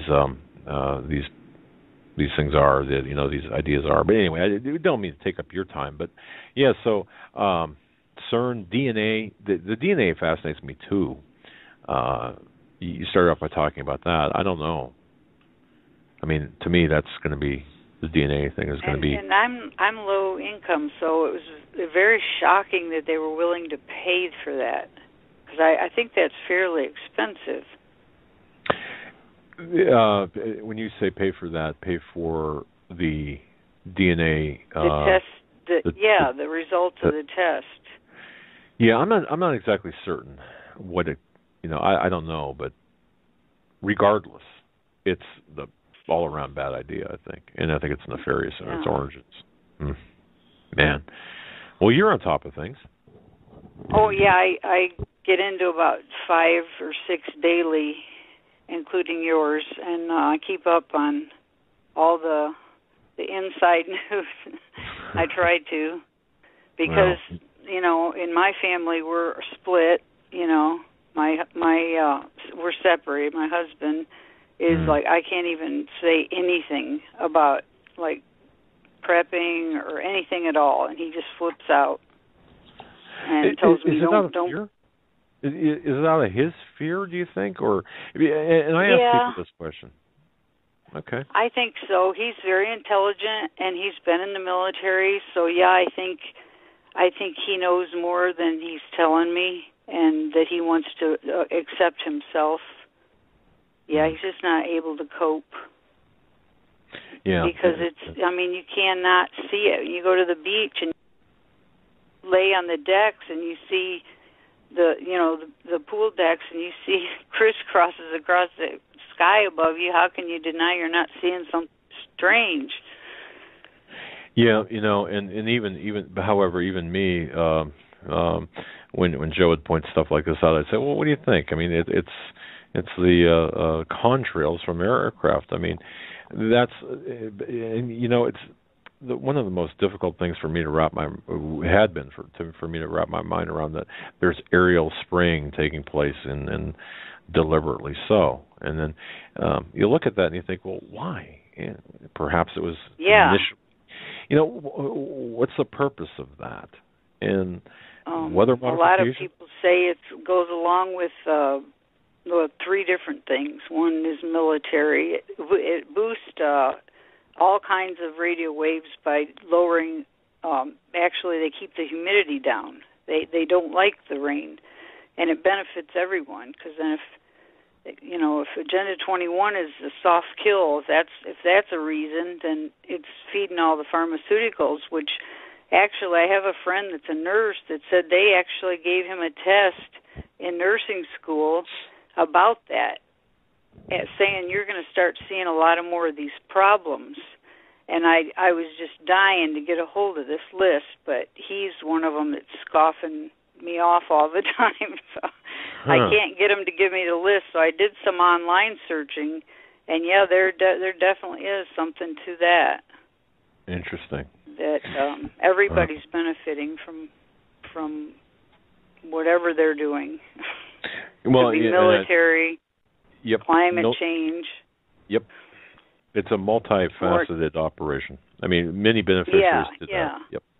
Very good. And very some people say now they can't stop, or it actually does overheat now, the Earth, because they're... And I've also heard they're changing the language, like the weather language. We're going to have soft Sundays now. and that's a very good... I'm glad you brought that up.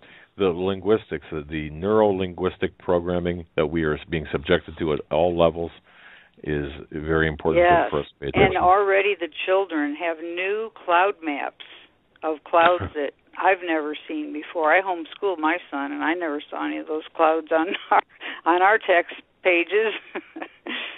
Yes. But our children are definitely learning the new clouds.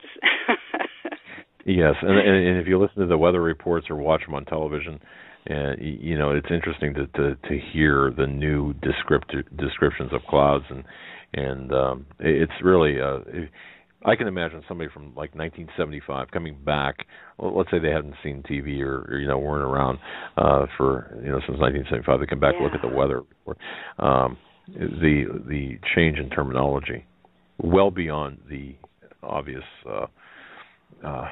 increase in education and knowledge, would just be you wouldn't even know what you're looking at in that short of time. Right. So, Well, ma'am, God bless you for your call. Anything else on your mind, or? I did want to ask you what your opinion is on bugging in or bugging out. I hear different things, and so far I've been planning on martial law. You're locked down in your house. So if I ended up having to bug out, I'm in big trouble because I have a dozen mayonnaise jars, ball jars full of freeze-dried fruit. Well, yeah, I think it's going to be circumstantial or situational. There you go. It's going to depend on where you live. It's going to depend on what happens and how it happens. You might have to bug out and leave, and you'd be put in a much better position than staying in. Or, staying in with the provisions you have at home might be the safest and easiest way to avoid what's happening. As I said, depending on how it happens and where. Have you guys been feeling, not to interrupt you, but have you guys been feeling the Lord like leading you to, like you have to do this today and you just have to do it? Yes, in certain things, yes. Isn't it something? I mean, my son and I are just noticing that our relationship with God seems to be getting so much stronger. And I don't think it's anything we're doing. I think he's actually drawing closer to us. We can sense people's, attitudes. We meet people, strangers, and we can tell whether they're really nice or really bad. It doesn't seem to be too much in between anymore. That's a good. I don't know if anybody else is feeling that, but we're having it like really strong here. Yeah. And very it's good, wonderful. Good observation. Yes, you can. It's a wonderful. If it's a gift, it's a wonderful gift that He's given us. And I figure because the Bible says, as evil grows, so will good, so will God's powers. Absolutely. His goodness. Yep. So we're holding on to that promise. Yeah, and I'm not afraid. I often while I'm putting up these jars, I'm feeling like I'm doing it for somebody else. But it makes a beautiful kitchen. Freeze-dried food is really pretty. The fruits and the vegetables, they're red and orange and green and yellow. They're vibrant colors. Anyone who's opened one of the cans of freeze-dried food, the strawberries or whatever it might be, pineapple, very vibrant colors. Yeah, it's wonderful. I'd love to see your kitchen. My goodness, that's oh yeah, I bring everybody in here now. It's so exciting. I'm like, come and look, and I think the Lord leads me to things because, like I said, I am on a limited budget, so I do a lot of garage sailing or finding the discounts in the stores, and so I find these pretty red and orange stacked bowls, blue and green, and then the measuring cups match that, and it just goes on and on. The new cutting board mats are all pretty colors, so it's a fun way to brighten up your day. Well, and that's important. We're all, whether we know it or not, unless you're independently wealthy, we're all on a fixed, or not a fixed, but a limited budget. The discretion that we must use when we buy anything, we must really prayerfully, and I mean prayerfully, approach things in a prayerful manner. So, to that extent, we're all in that same seat.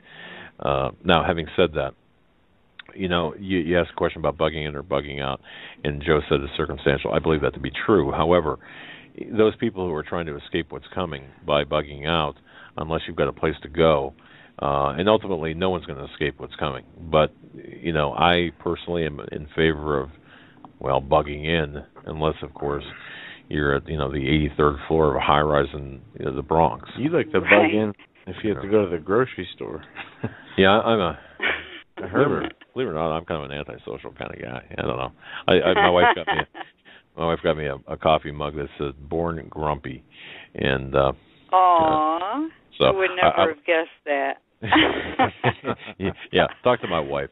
Anyway, anyway. My personality has changed as I was saying to my son the other day. I actually talk to people now.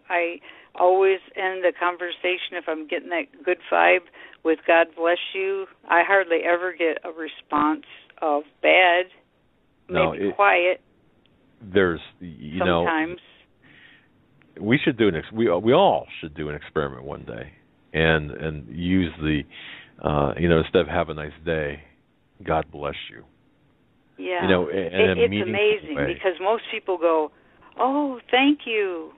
Right. I think the world's getting so scary. The UPS guy came the other day, and he acted like he was almost afraid to come up to my door. And I go, "Oh, goody, goody, goody," and he goes, "Wow, you're happy?" And I thought, boy, what are these guys living through? They every time they deliver a package, they're getting told off and cussed and.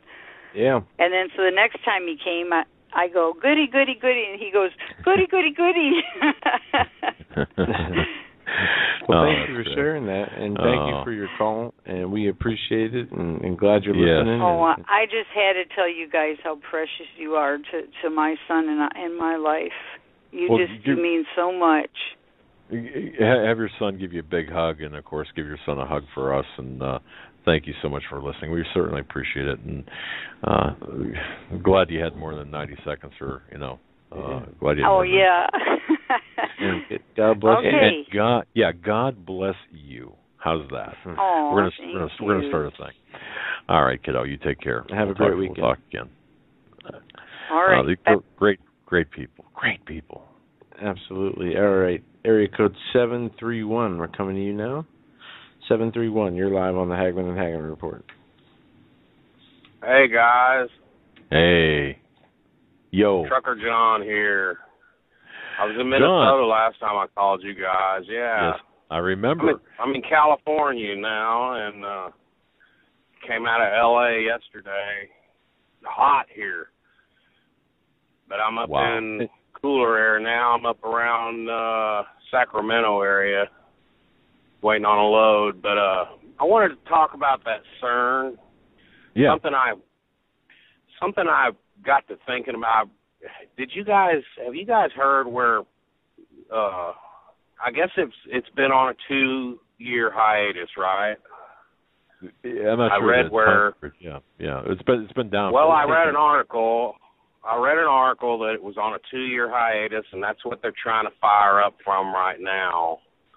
And interestingly, how Planet X and the incomings surrounding that have been stopped for 2 years. I read in a separate, unrelated article. Do you think it's possible that impending judgment from God could be directly related to them firing up this CERN? It's just something to think about, and I threw it out. It's something that came to me. Maybe the Lord gave it to me. I don't know, but that seems like an odd coincidence to me that I read in a separate article how, and it's not out of the realm of possibility that God could stop a planet. Sure. He held the sun in the sky so the Israelites could win the battle. There is precedent for it, but I just thought it was really odd that in both instances the 2-year mark was mentioned, and I was just wondering if you'd ever heard anybody else make that comparison. No, I haven't, Joe. I don't know if you have, but I certainly haven't. And it's interesting. I don't know about the timing. However, if the timing is consistent, God can use things like CERN, right? I mean, He can use things to. Yeah, He could. I really feel like they're messing with fire here, firing that thing up personally, but I really believe that it's a wrong thing for them to be doing, But hey, if God can do anything. I know that. It's just, with this, I just think the CERN thing is all wrong. Well, I do as well. Well, any place, seriously, any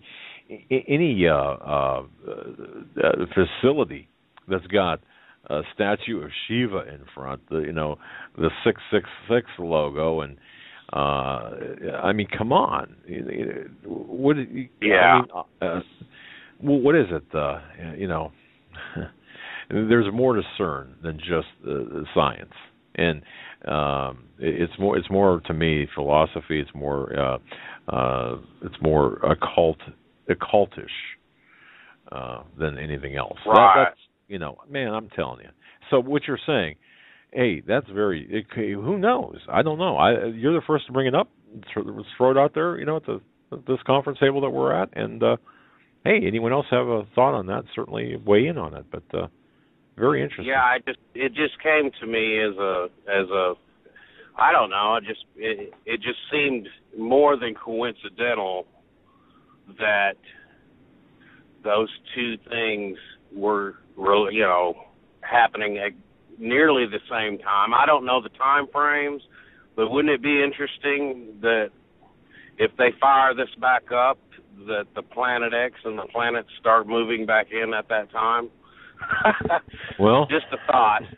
Yeah, and certainly not coincidental. Man, well, interesting. I'm glad you're. Wow.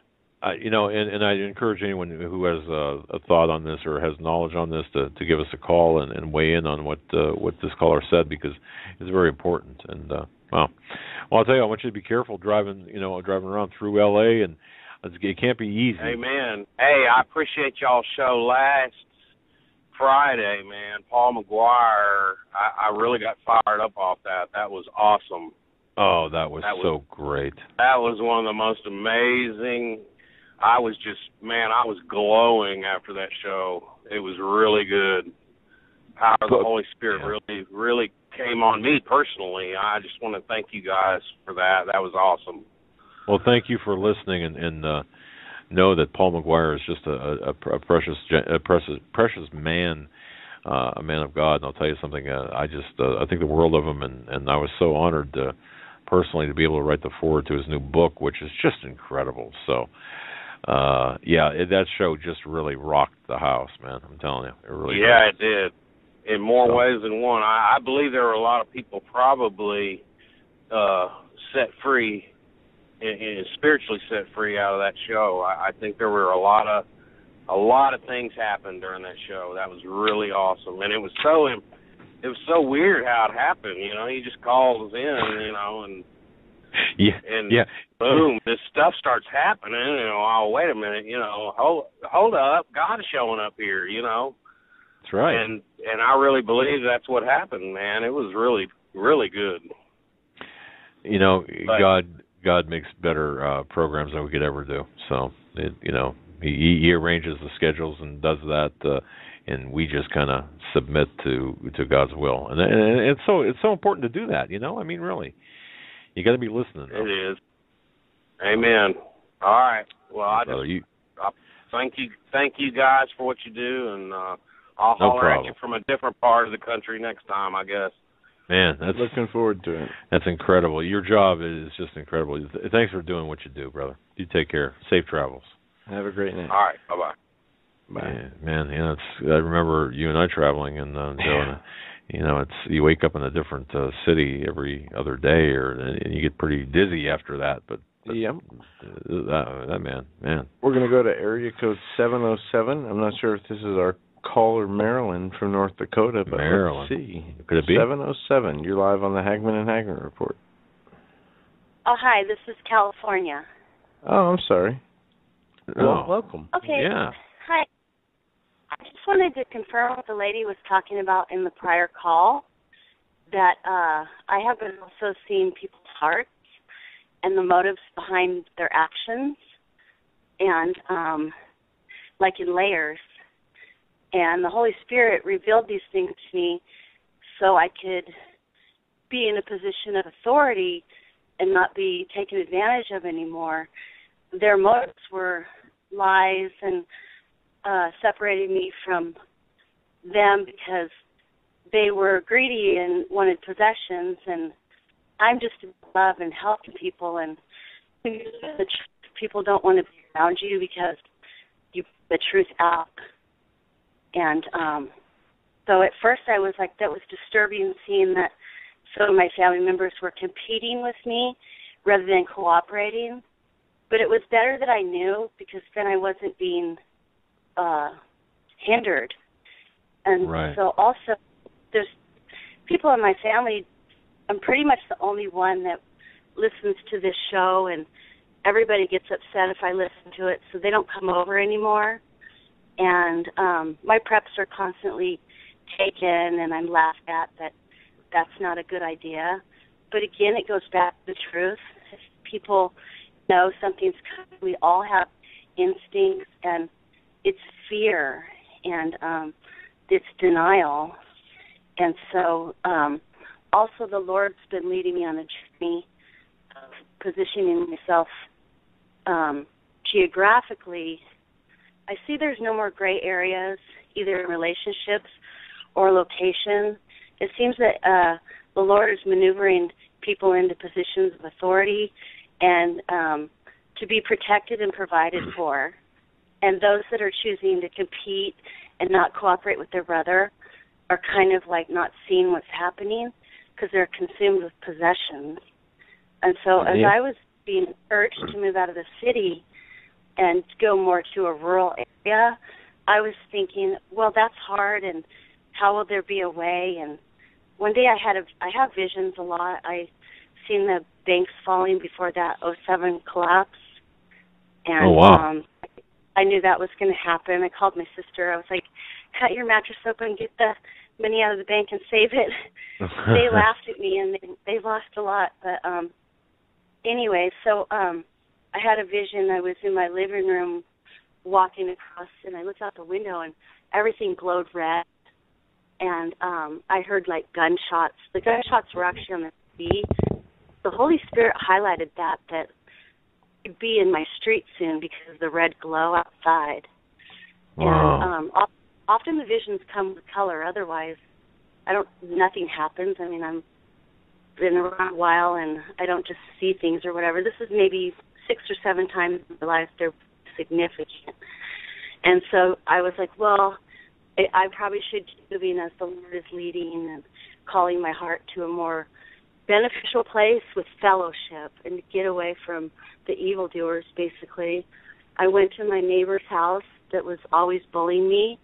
The Lord wanted me to tell her she was a pivotal part of her family and to stop doing bad and to start doing good, because what she was doing would affect everybody that she was like the mentor of, and she was like a gang.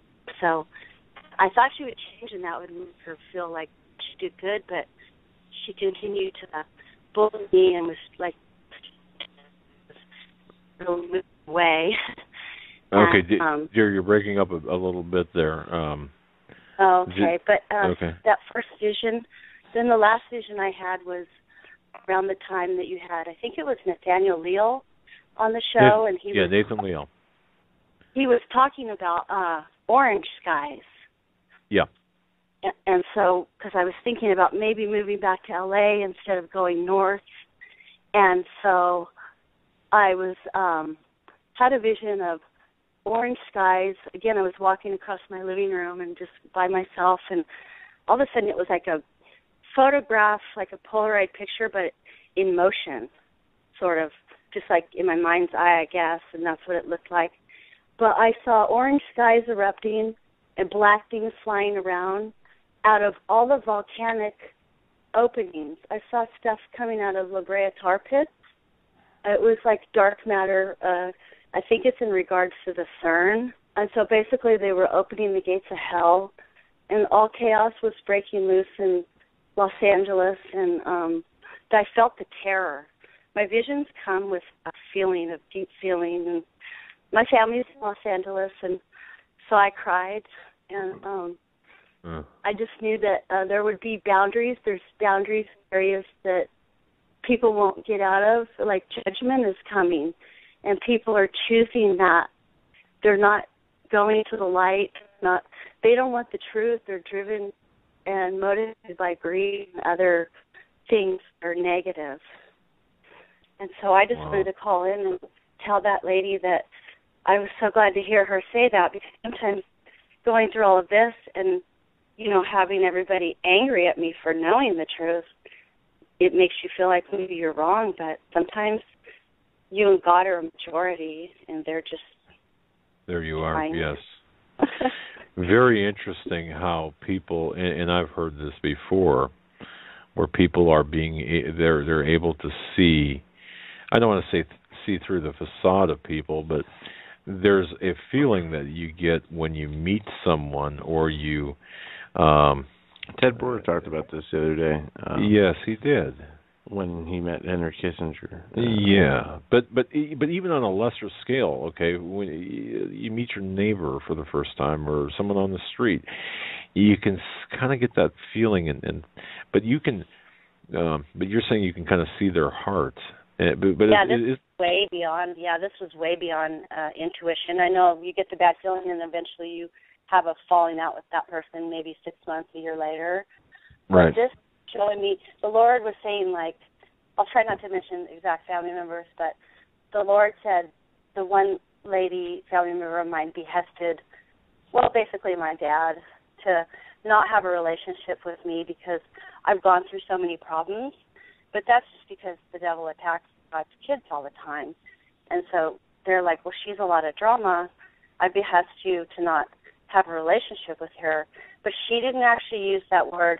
The Lord did. And so I had to go look it up. And then I'm like, okay, this family member has been behesting my father to not know me. And my father also is a good man of integrity. And so I could actually see specific things they were doing by the word, the Rema, R-E-M-A.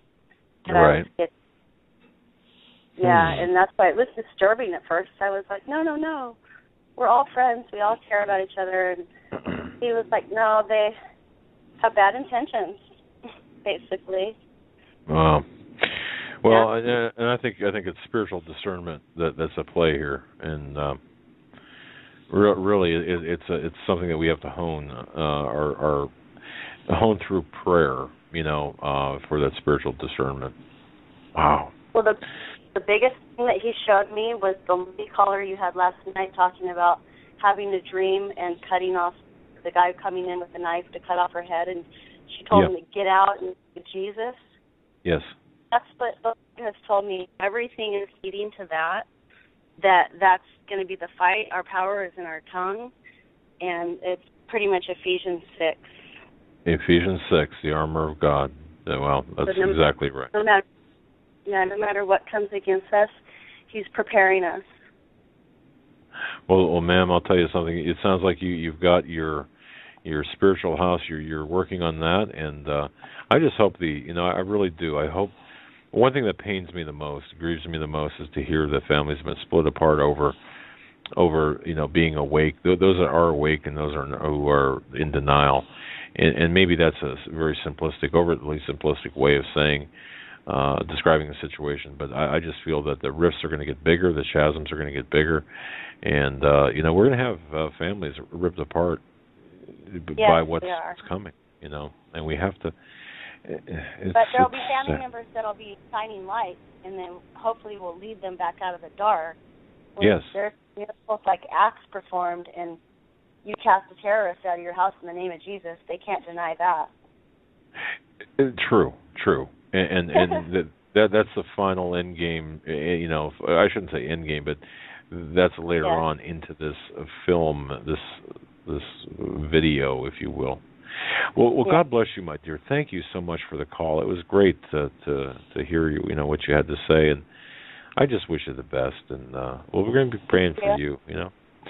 All right, kiddo. Thank you so very much. God bless. You have a great weekend, man. Interesting. Joe, it's interesting. And I've noticed too, people on the street. There's. Well, let me just say this. New York City is. How many people remember New York City in the 70s? If you do, think of I think it was 1985 when the movie Death Wish 3 came out with Charles Bronson. I mean, the city, I believe that was New York City, it was just portrayed as really, pretty bad. There's people selling junk in Times Square, and the gangs were walking and openly taking over the city. Well, it's kind of going in that direction now.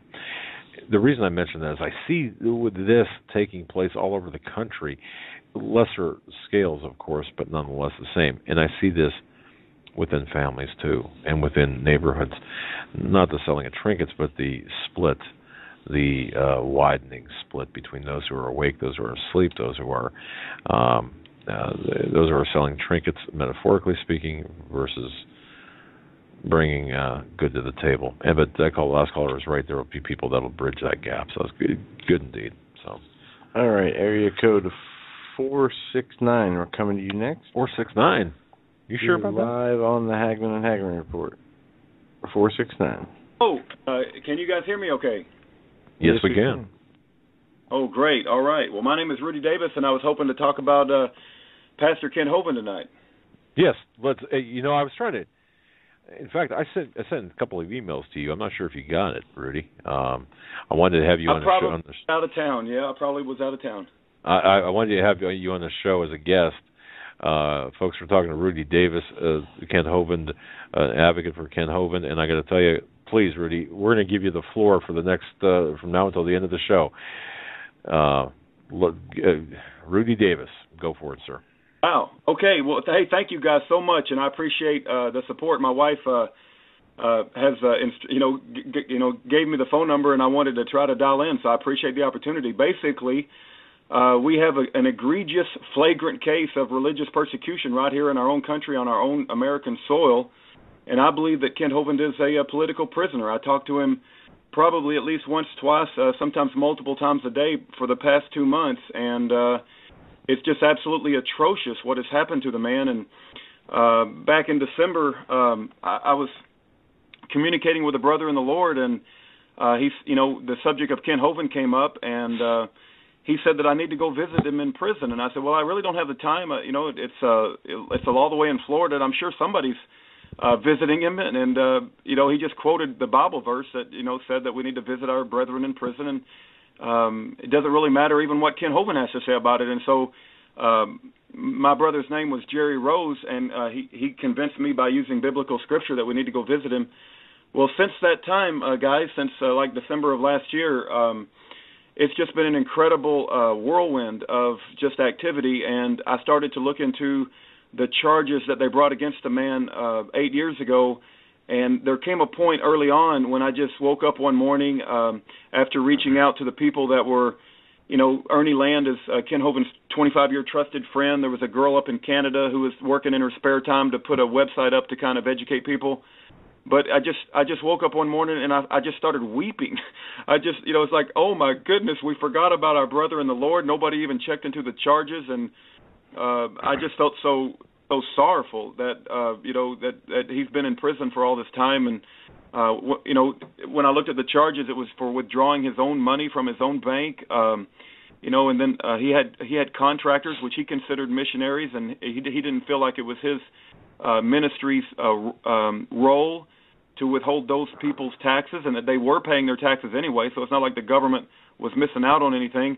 And the third charge was obstruction. He said a prayer on a radio, and they gave him 3 years just for that. So it's just, this is the first charge that he's never did drugs. It wasn't money laundering. He wasn't trying to embezzle anything. This was legitimate ministry money that people all over the country had sent him because they loved his ministry, and they loved the fact that he was debating these evolutionists and tearing down the lies of Satan. But I just, it's like, oh my goodness, it's like I can't believe that they put this man in prison, for these crimes, and now they're trying to put him in prison for the rest of his life. We just had a trial, guys, in a couple of weeks ago, and if I was to go into the story, it would literally take a long time. I'm asking all of your listeners to please look at freekenthovind.com, read about the original charges, listen to Ken Hovind's heart, let the discernment of the Holy Spirit speak to you, whether you think this man has spent the last 8 years in prison rightfully so, or as an innocent man. I believe he's being religiously and politically persecuted because he was so good at delivering the truth. Yeah. Now, you are Lone Star 1776, right? I mean, that's you, yes, right? Sir. Okay, yes, good. sir. That's absolutely true. All right. In fact, sorry to do this on air, but I just want to ask you this: if at some point between now and the end of the evening, if you could send me an email with your contact information, I do want to have you on for longer than 15 minutes because you've got so much information. Now, Coach Dave Daubenmire, a very good friend of the show, has been working on doing a lot to expose the situation of Kent Hovind. But you've been an outspoken advocate about this illegal religious persecution and imprisonment here in the United States, and we've got to unite as Christians to reclaim America. And our first fight is indeed to free Kent Hovind. Amen. Look, how can we best help? I mean, obviously, you have you've got a Facebook page, right? Rudy Davis, Lone Star 1776. My wife does, Mr. Hagman, and praise God, Mr. Hagman. And let me also say, not only would I be willing to come on, but we can actually probably arrange for Kent Hovind to dial into your radio program. He's not allowed to have three-way conference calls, but if you're willing, and I'll send you the information, and we'll certainly try to arrange it as best we can. But I'll make sure that I get the email address either from yourself or my wife. My wife does Facebook. I don't know anything about Facebook. I'm a Facebook newbie. I kind of handle the YouTube aspect of it, and my wife in the other room. If you're asking for what that Facebook page is, maybe she could tell everyone. That's fine. No, that's not necessary. Okay. But one thing I will say is this: we will pay for any expenses to bring Kent Hovind on the air. I know that a lot of times prisons prisons charge for the calls, but we definitely would like to talk with Kent Hovind. But now that you're on, the case itself has stunk right from the beginning with what they did, and there's so much egregious activity by the IRS. Where are we at right now? I mean, he was just convicted on 2 counts, and they brought 4 counts against him. Yeah, they brought 4 counts against him, sir. They brought conspiracy to commit mail fraud, 2 counts of mail fraud, and criminal contempt of court. And he was found guilty only on the criminal contempt of court, which was a court order from 2007. His lawyers and his trusted friend Ernie Land feel certain that the criminal contempt of court they found him guilty on will not stand up and appeal. That they were very happy that they were not able to find a guilty verdict on the other 3 charges, mainly because 98% of the time at the federal court level, or 95 to 98% of the time, the prosecution wins, the government wins. And they spent over $500,000. I've heard it's anywhere from $350,000 to $500,000 to bring these new prosecution charges against him, which when I tell people what these charges are for, and I say the words come out of my mouth, but I can tell it doesn't land in people's heads because it's so crazy. He's being potentially be put in prison for the rest of his life, and I'm going to say this, and I hope it really sinks into the listener's mind, for mailing a letter.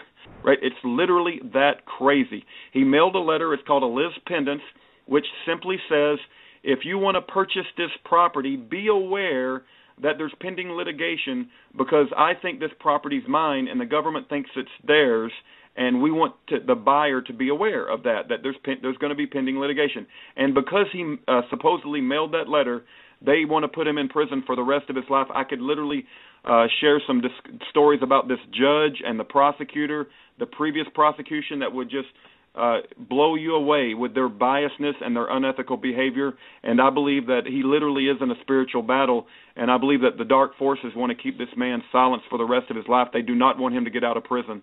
And there's many people that have a burden in our heart, and we just want to see him reunited with his family, pick up his ministry if he so chooses. It just breaks my heart that he's been in prison over 100 months now. I think it's up to 101 months. But going back, I'm sorry, you asked. Yes, sir. You asked a specific question. Go ahead.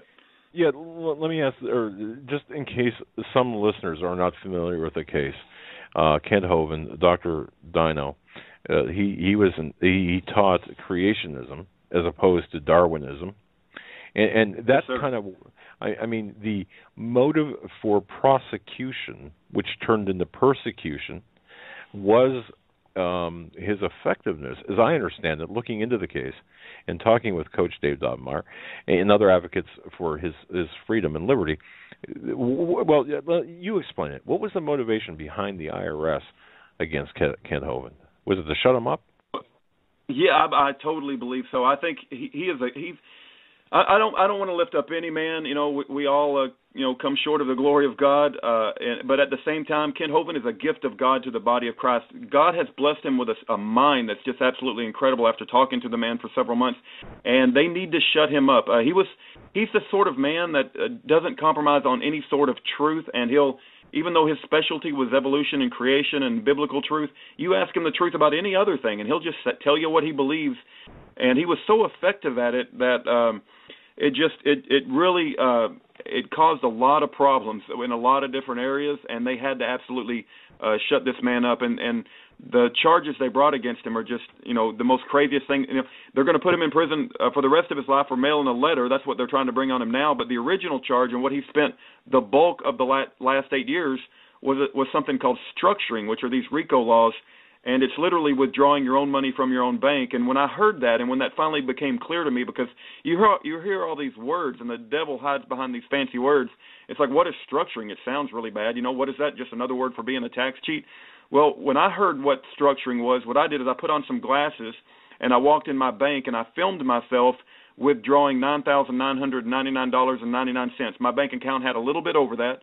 And the lady handed me the money in cash, and I told her thank you. She told me thank you, and I walked out of the bank, and I said, what I just did is exactly what Kent Hovind has spent 8 years in prison for. He withdrew cash from his own bank, and it was legitimate cash, ministry money, over a period of 2 years. And so, it's just atrocious. And actually, sir, the IRS has come out and apologized for misapplying these structuring laws to law-abiding citizens and Baptist ministers, and there's actually an apology that just came out in the past couple of weeks, and there's supposedly people investigating that. But Kent Hovind needs more than just an apology. He needs to be let loose. He needs to be, set free from his chains. And you asked earlier, sir, what people can do to help. There's a whole team of people that are trying to make noise and shine light, like in Gideon's Army. One of the websites is freeKentHovind.com. I would recommend people go there, read about his case, look at the articles, look at the legal documents, look at Kent Hovind's debate videos. There's another website called 2 Peter, like the book of Peter, and then 3, 2peter3.com, and you can learn more about Kent. His whole thing is about winning souls to the gospel of the Lord Jesus Christ. That's all he's ever wanted to do. He loves winning souls. He's won over 900 people to Jesus Christ while he's in prison. But he thinks this whole court case is a big distraction. He wants to, it's like he started a prison ministry. So we praise God for his attitude, but there's some of us that we think it's enough is enough. After 8 years, we just want to see him set free and be reunited with his family. Well, let's say he wins on appeal on his latest case, and the latest charges are dropped. Has he served his time? I mean, we know he served his time, but what would happen? Yeah. Does he have a chance to get out? Amen. If it wasn't for these new charges of mailing a letter, and I hope that's so clear to your listeners, we're talking about a felony charge that involves mailing a letter. But if it wasn't for these new charges, he would have already been home on home confinement in February. His actual sentence runs out in August. And let me share this with you too, sir. The trial that we just went through, the 4 charges that were brought against him, one of them was guilty on the criminal contempt of court, and that can carry any number. There's unlimited time that can be associated with that. It can be up to 1 day or 99 years, depending on the mood of the judge at the time of her sentencing. And this particular judge, I could tell you some stories about her and how she's treated Kent Hovind in the past. But the other charges where they were unable to come to a verdict, they were a hung jury on those 3 charges of mail fraud. The prosecution is so motivated to shut Kent Hovind up that they're retrying those 3 charges, and he has a new trial in about 51 days on May the 18th. And so we have 51 days to rally the troops, get everybody together once again, and to show up at that Pensacola, Florida courthouse and once again show support for our brother, Pastor Kent Hovind, and they're going to retry him on the other 3 charges because they just can't stand it that he had a hung jury, and they're going to go after him again. And I'm hoping that we show up in great numbers. Although Gideon didn't need a lot of numbers, I'm hoping that we'll fill that courthouse up with good, godly men, and just put the Spirit of God in that courthouse so that when he gets tried again, that there's a lot of witnesses that see what's going on. Rudy, I'll tell you what, we're up against the close of the program. I want to tell you did a fantastic job in the 15 minutes that we had left here. I'm going to tell you something. I please do contact me. I want you to come back on the program because we have 50 days. Really, it's going to be 45 days. We have enough time. We have to mobilize the support. We have to expose the corruption of what is going on, the persecution of Christians, and we should not tolerate this. And Kent Hovind is, in fact, being persecuted for his beliefs, and I don't care what anyone else thinks. Look at the evidence, and the evidence is clear. Rudy Davis, a great advocate for Kent Hovind, very articulate. Please, Rudy, get in touch with me via email. Yes, sir. So much. Thank you so much. Okay. Praise God, we praise God for Dave Dobbenmeyer as well. Rudy, give him your public number. What's that? If you give him your... I'm sorry, my wife is on the... Would you like my phone number so that you can contact us so we can get that information? It's public. Everybody you hold because Okay, we've got your phone number that you called good. on. Is that okay? Good, because I did send emails already. Okay. Thank you, guys. Thank you very much. God bless you. Have a great fantastic. Weekend. Thank you. That'll do it for us tonight, folks. We're out of time. Until Monday. God bless. Stay safe.